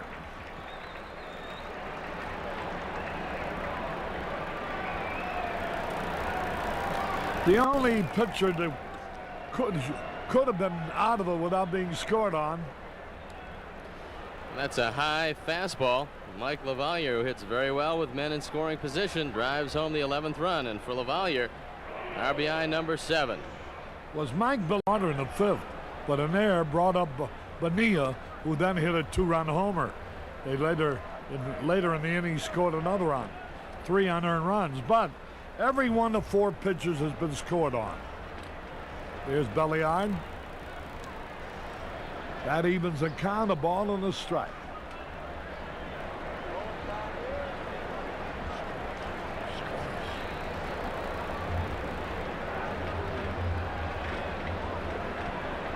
One pitch. There's a bouncing ball. And the throw bounces and everybody is safe, a run scored. He's got a chance of being a base hit. Tough play by Sean Dunston. We'll have to wait for the ruling, but Rafael Belliard going down the line beat it rather easily as the throw pulled Leon Durham off the bag, and it is a base hit. Second hit for Belliard, a little squiver in the infield, and Belliard comes up with an RBI, and the parade continues. Tough day for the pitching staff, tough day for the whole ball club. 12-3 in favor of the Pirates. Here's Jeff Robinson now.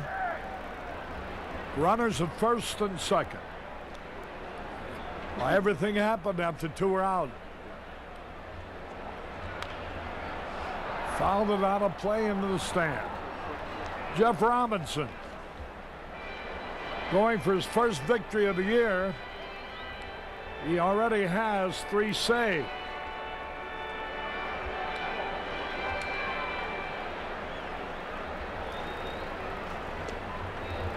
Two strikes and nothing. Looks like they'll start off at the head of the batting order in the 8th. 0-2 the count.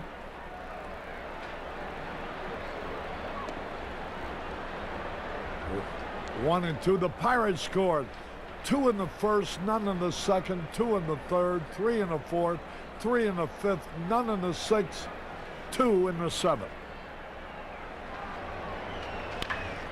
Ground ball up the middle. The throw to first base in time to retire the side. So 2 runs on 3 hits. No errors and 2 left. They go into the bottom of the 7th to score. Pittsburgh 12, the Cubs 3.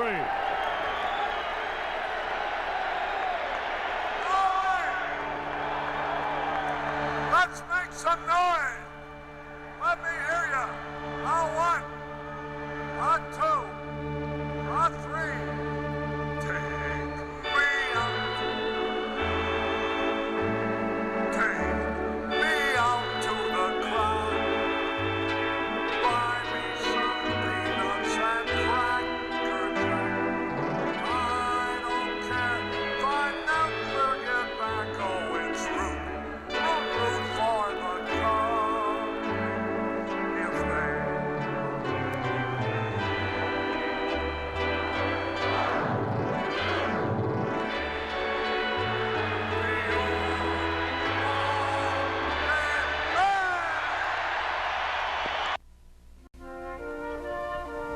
This buzz for all that you do. In the minors, you must have called it all 1,000 times, but you never lost sight of the dream. I got a telegram for you, Tony. Okay, thanks, Pops. Hi, babe. Hey, guess what? I got the call. Yeah? I'm in the majors. You got a shot, you'll take it. What's this, rookie umpire? You got the heart to make it. You got the fire, that big league desire. You keep on reaching higher. You make America work, and this was for you. Here's to just would age for that clean, crisp taste that makes Budweiser the king of beers. Hi. Compliments from the gentleman over there. This bell's for you.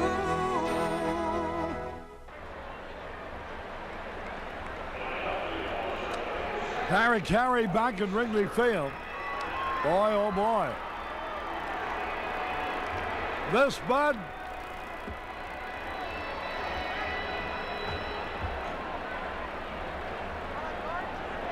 goes into the 7th inning. Here is Sandberg. Fastball strike. Jeff Robinson. Another case of how expertly Sid Thrift has worked from his job putting together a ball club. There's a line drive. Base hit. Now he's going to advance to second base on the air by Van Slyke.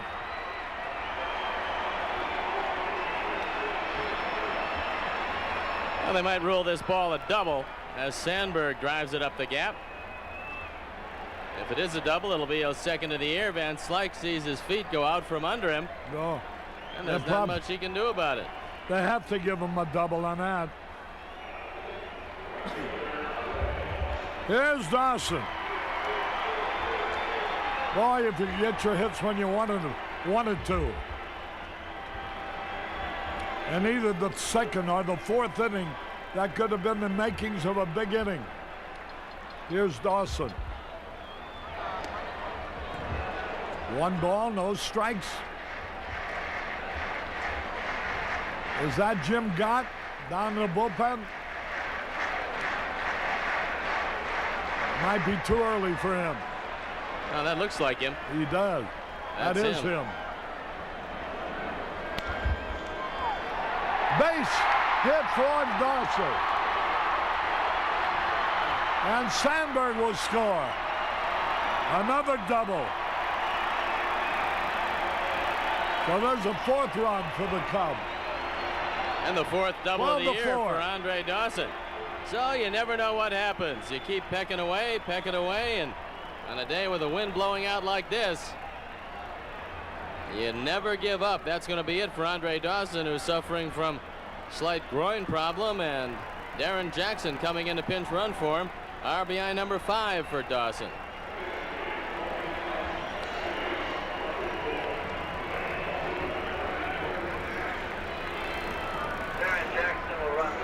Darren Jackson running for Dawson.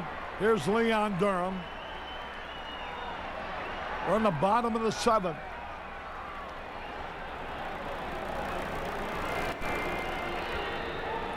A napkin's been floating around in front of home plate. They have to wait until it lands to resume play.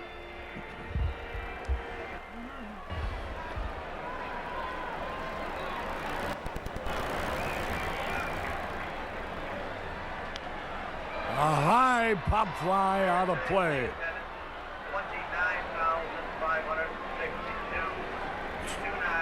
29,562 paid. 0-1 the count. They're stretching Jeff Robinson out here. He's not used to going quite this long, so it could be that he's tiring.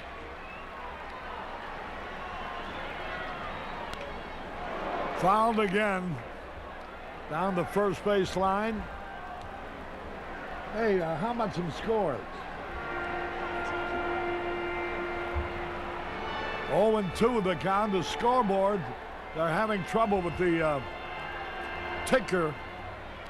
We do have the outcome of the New York Cardinal game. And Montreal beat Philadelphia.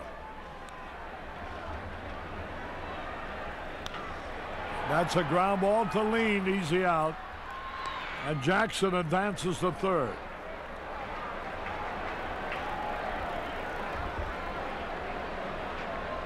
(12-4). Scores in the American League. Cleveland defeated Baltimore 4-1. Boston murdered Texas 15-2. And Toronto shut out Minnesota 2-0. Oakland leads the White Sox 3-1 at the end of 1. Here's Jerry Mumphrey. 1 out of 3 so far.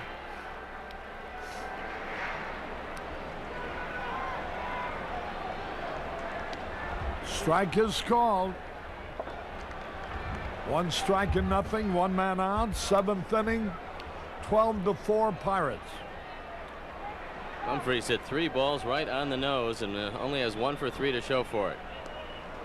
Swung at a bad ball that time, and it's 0-2.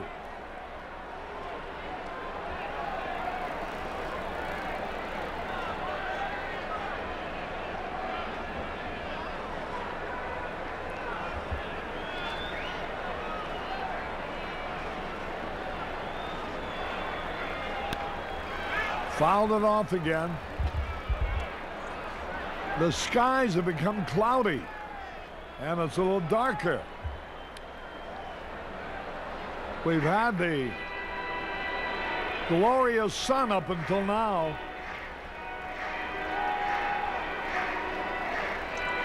Oh, and 2 on Mumphrey.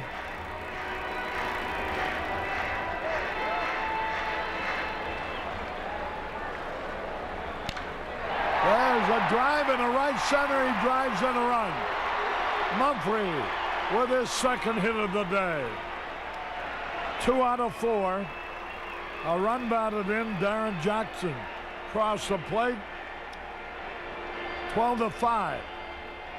4 times in a row, Jerry Mumphrey has hit the ball right on the nose. A couple of RBIs, his first 2 of the year, and a fine play by Van Slyke, holding Mumphrey at first. And here comes Jim Leyland. Robinson tiring some here in the 7th. Jim Gott, the hard-throwing right-hander who's become their ace out of the bullpen, will be brought in here. That's all for Jeff Robinson. He'll be the winner of this game if it ends this way. And Jim Gott given the opportunity to make the save. We'll be back in a moment. I'm just wild about Harry, and Harry's wild about me. He's Chicago's one and only personality. Ooh, Harry! When Harry cheers on the Cubbies, he hits a home run with me. Oh yes, and I'm just wild about Harry, and Harry's wild about me. Holy cow! Harry calls the Cubs when they meet the Expos Tuesday.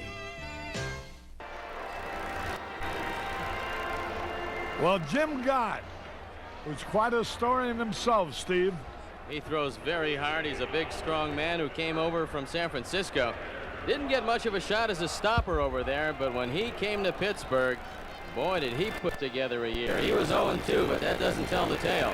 13 saves for the Pirates last year and a brilliant 1.45 ERA in 25 appearances. He's come on this year for the 5th time now with a 3.0 ERA. He's got 1 save, 6 innings, 4 hits, a couple of earned runs, struck out 5. He's only walked 1. There you see Les Lancaster. The Cubs have pulled to within 7. Jeff Robinson tiring. He gave up 3 runs, and now they turn it over to king-size Jim Gott at 6'4", 225 pounds. Gott out of Hollywood, California. And the first man he faces is Vance Law. The last chance for Vance to prolong his hitting streak. Fouls the first pitch back. Gott was originally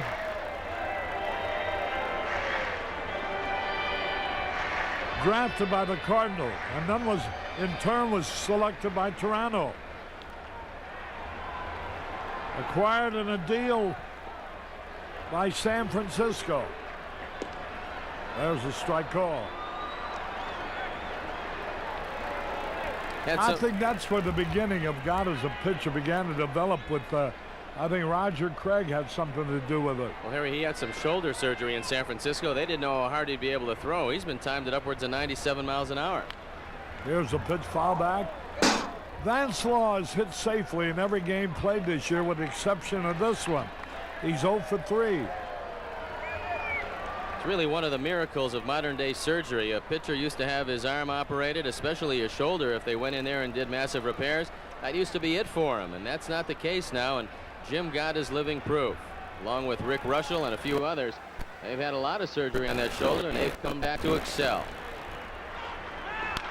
Walk, it looks like. Drive, but a base hit into center field. And it's runners on at first and second. He was going to call a ball, but the batter hit the pitch, and that's a base hit. And you're right about that, Harry. So the Cubs, instead of having a man at second and Vance Law up, now you can see it. The pitch remains alive, and Vance Law drives it into right center. That's the option. You can take what happens on the pitch if it's a hit. And so now, as a result, Vance Law has an 11-game hitting streak. He's hit in every game played this year by the Cubs. Now here's Dunston. Runners at first and second.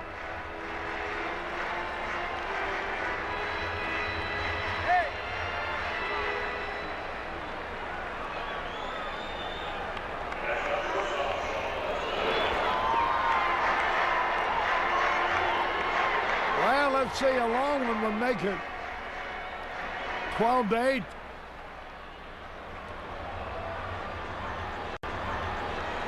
Here's Dunston. Triple last time. Good fastball. One strike and nothing.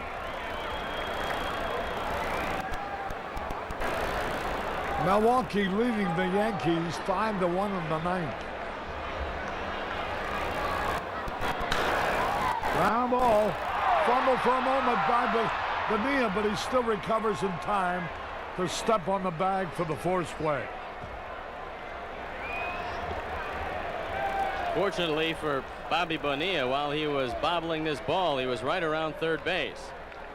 Knocks it down, tries to pick it up, now tries to pick it up again. And all he has to do is step on third. And Jerry doesn't know quite what to do here. Here now is Sundberg. 2 out.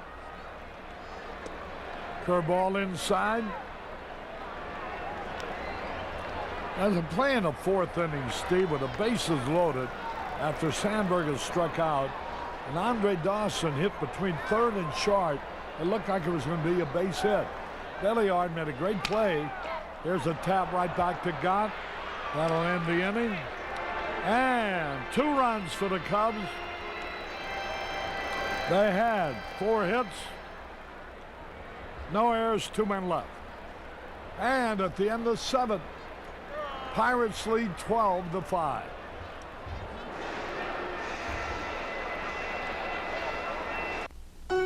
Michael? Mr. Jackson?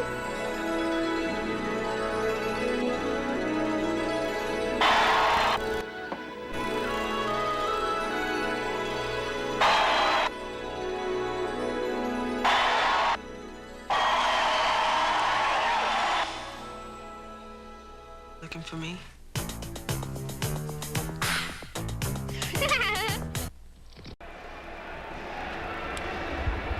Harry Carey and Steve Stone, we go in the 8th inning. That play I was talking about, I was under on radio, and I wonder what it looked like here. The ball looked like it was going to be a base hit, and Belliard made a fine play, and he was on the grass behind the third baseman, and he made the force out at second base. I was amazed with Martinez's speed that they'd get him. It was a fine play by Belliard. He made a very good throw to Lean, and they just nipped him at second. But it did look like he was out. Here now, top of the 8th, Barry Bonds. Fouls it off, out of play. Bonds now has had 16 hits this year. 7 of the 16. Wait a minute. 7, 8, and 4. 12 of the 16 hits have been for extra bases. How about that for a leadoff man? 12 out of 16 for extra bases. Can't play much hit and run, can you? No. And he's very fast, too. 1 ball, 2 strikes.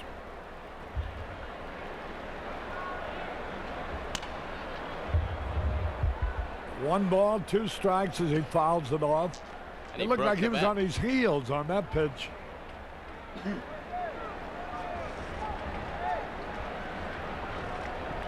Well, a tough day so far for the Cubs, who have yet to hit the ball out of the ballpark, and they've seen a less muscular Pirate team hit 4 out, a number of doubles.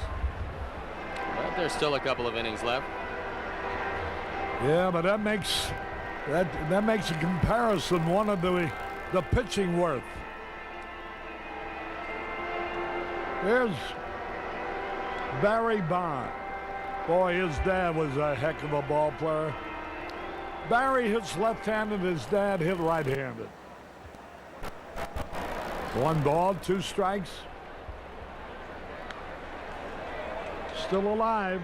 They both have one thing in common, and that is they both swing very lively bats. There's some guys who seem to swing hard, the ball doesn't go very far. But both Bobby and now Barry can hit the ball a long way. Barry hit 25 homers last year. There's a drive again in the left center. Another extra base hit. And he's on his way to second base.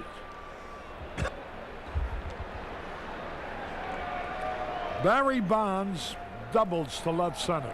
6th, the double of the year. And he just goes right with his slider. He had seen a few of them from DePino. He drives this ball up the gap.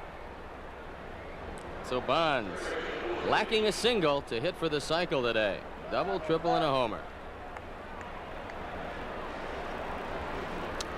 13 of his 17 hits have been for extra bases.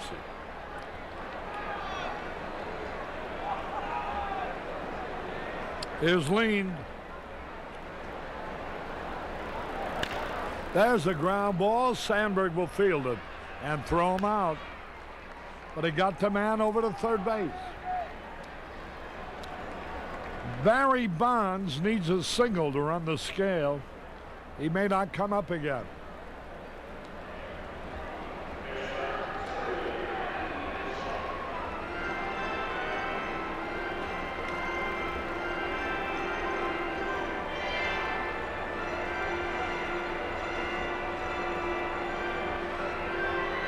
Andy Van Slyke, 2 homers and a single.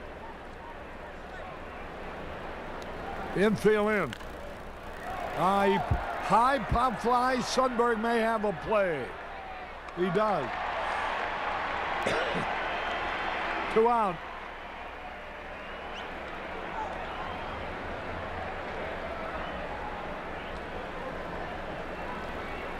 And here's Bobby Bonilla. He's got 3 hits today, a single, a double, and a homer. Joe Altobelli and Don Zimmer commiserating about a very long and frustrating afternoon at Wrigley Field. And Jim Leland. Fouled it out of play. Very much underrated skipper of the Pittsburgh Pirates. When they talk about the real good managers in the National League, you don't hear his name brought up. Buck Rogers starting to get a whole lot of play in Montreal, but Jim Leland is coming on. He's a good one, and his players certainly respect him. There's a pitch outside. Chris Jones celebrating his 15th birthday here today. Sherry Humphreys from Richmond, Virginia, watching the game. Mary Rose Manicia from New Orleans is here. Chuck House from Dubuque, Iowa, celebrating a birthday. Fouled it out of play.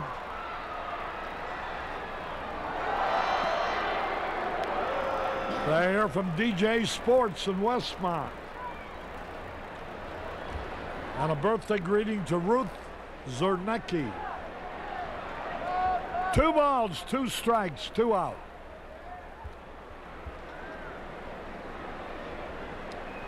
Bonilla.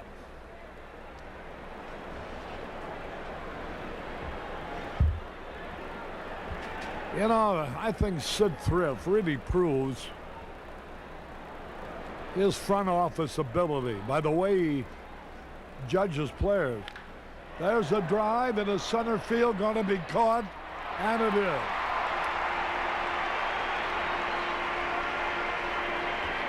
No runs, one hit, no errors, one left. Bottom of the 8th. And it's 12-5 Pittsburgh. Well, I live in Chicago, best town that's ever been. Woo! And when it comes to having fun, well, you can count me in. Yeah, baby. All right, hey, I'm a good man. Can't you see? What do you think? They call him Johnny B. Chicago and Bud both are dogs with me. So you come around here often? Harry Carey back in the ballpark. Bobby Bonds has now hit safely. Of his last 12 hits have all been for extra bases. He's had 6 doubles, 2 triples, and 4 home runs. All extra bases. Palmeiro leading it off. Manny Trio in the on-deck circle. Palmeiro drove in a run in the 6th inning as a pinch hitter, and he stayed in the ball game. Has moved from center to right field. That evens a count, a ball and a strike.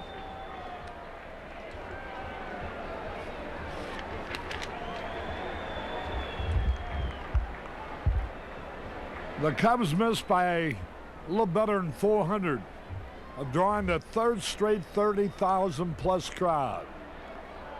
They had 29,562 here. 1-2.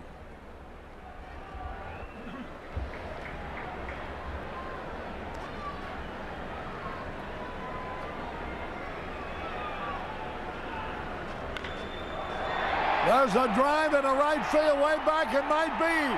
It is a home run on the Sheffield Avenue. And Palermo hits his first home run of the year. And the Cubs now trail 12-6. 5th RBI of the year for Rafael Palmeiro. His first home run, and he drove that way back against Jim Gott. Not an easy man to take out of the ballpark, but take him out he did. That was the first home run this year given up by Gott. And that cuts the lead as Manny Trio steps in. A very happy dugout right there.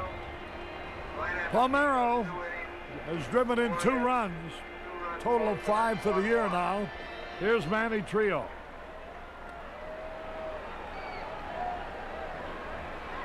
Fastball low. Well, I said 6 homers. We have 5 now. We have 1. They have 4. I need another one, Manny.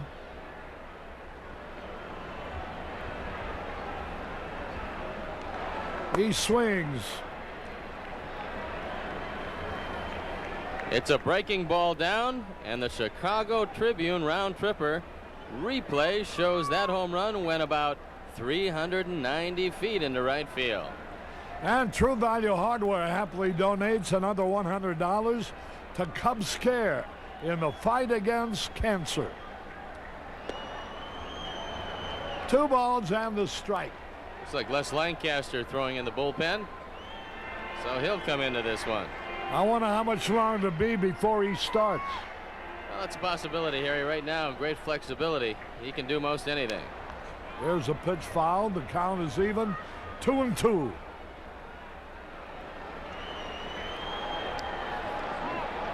Well, nobody out. 1 run in.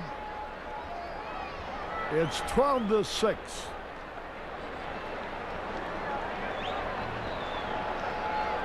Manny Trio. Jim Gott getting ready.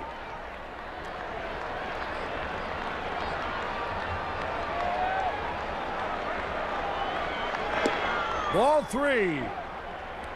What we need is a base on balls or 2, a hit or 2, and then the long one.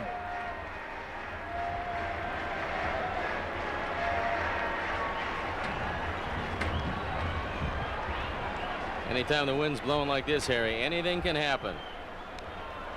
Fouled it back. Becomes a very small ballpark. 3 balls, 2 strikes.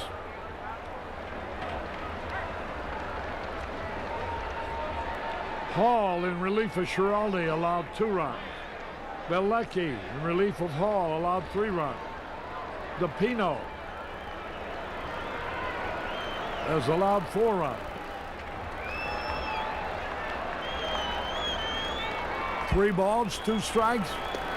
Struck him out, and he knew it. A good fastball. 1 out. Here's Sandberg.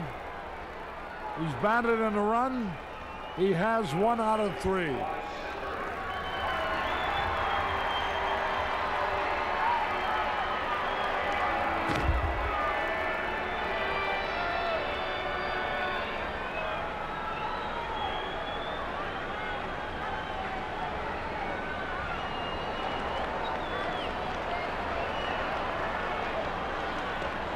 There's a strike call.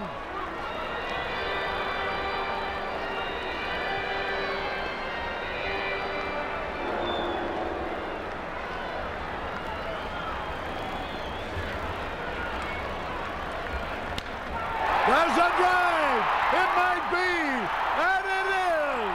On to Waveland Avenue. 12-7 now. Sandberg hits his 3rd home run of the year. And True Value happily donates again another $100 to Cubs Care in the battle against cancer. No doubt about this one as Ray Miller comes out to talk with Jim Gott. This is a rocket. The 6th home run of the day. 2 by the Cubs. It's a low fastball inside. And the Chicago Tribune round tripper replay shows that home run went about 400 feet to left center field. There's Rhino. And next to his left is Angel Salazar, the only player who hasn't appeared in the game for the Cubs. Utility infielder. Now it looks like the Goose is up and throwing in the bullpen. Here is Darren Jackson batting for the first time. Jackson has had 1 out of 3. And there's the Goose.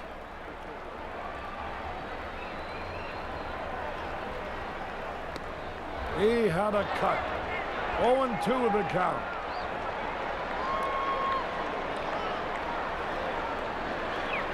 Rhino knew that ball was gone as soon as he hit it. 0-2.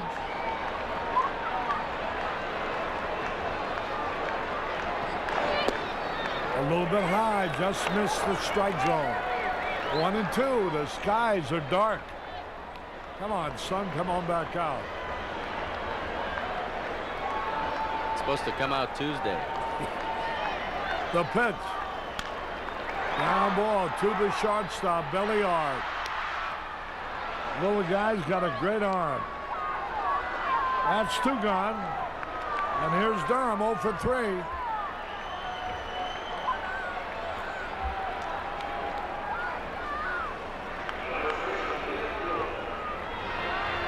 There are the light towers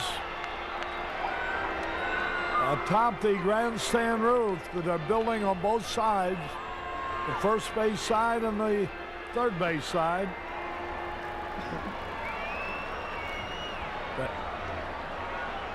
The pitch. That'll end this inning. To lean. So, 2 runs, 2 hits. No errors, nobody left. At the end of 8, the Pirates lead 12-7.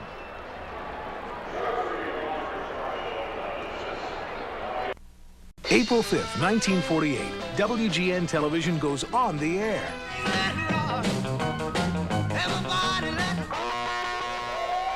I still have a dream today. I think it was the 4th of July. The whole world is watching Chicago tonight. The Super Bowl. The Cubs win. A lot has happened since 1948, and we've watched it all together for 40 years, WGN and Chicago. A participating advertiser in Cubs baseball is Pepsi Cola, the choice of a new generation.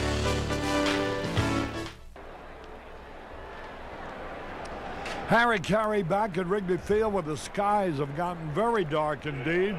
And Les Lancaster comes in to pitch for the Cubs. He's been the busiest man on the staff, making his 6th appearance. 0-1, 1.23 ERA.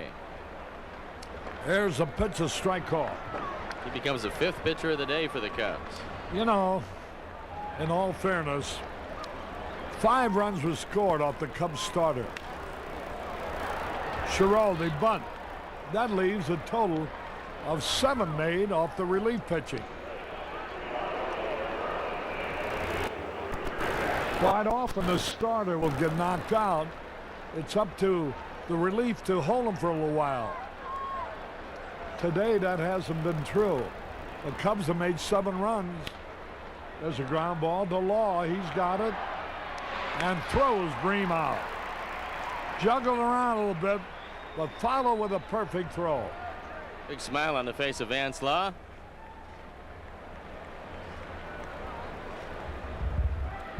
One man out. Well, what did I guess? 6 home runs. You owe me $25. Not necessarily. There's an inning left. I guess 7. Now the pitch. Reynolds.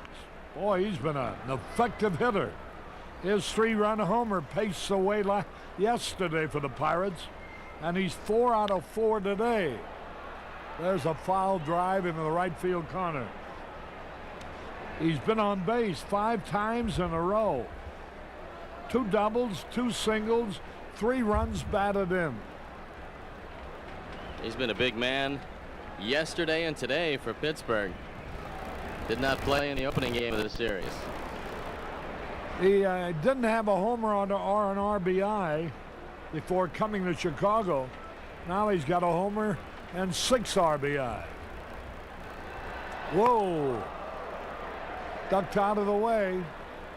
2 balls and a strike. I think Les might have been telling him that he didn't care for him stepping out while he was in his motion. Just a subtle reminder to hitters that there is some sort of etiquette that pitchers like you to uphold up there. 1 out, nobody on. Lancaster's pitch. 25-year-old right-hander from Irving, Texas. 1 out, nobody on. That makes the count full, 3-2.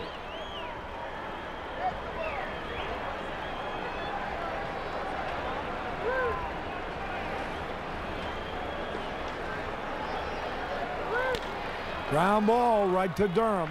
Easy out. 2 gone. That's the first time they've retired Reynolds. And if he can retire this man, it'll be the first time the Pirates have gone down 1-2-3 today. That is true. So only little Spanky Lavalier stands in the way. Third ball low and outside.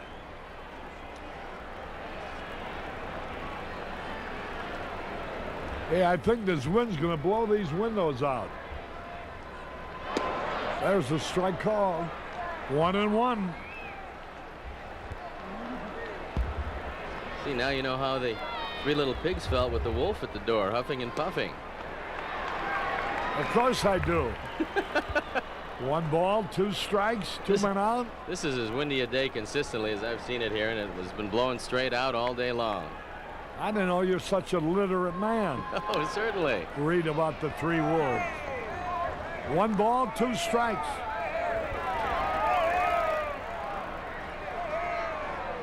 We're in the 9th.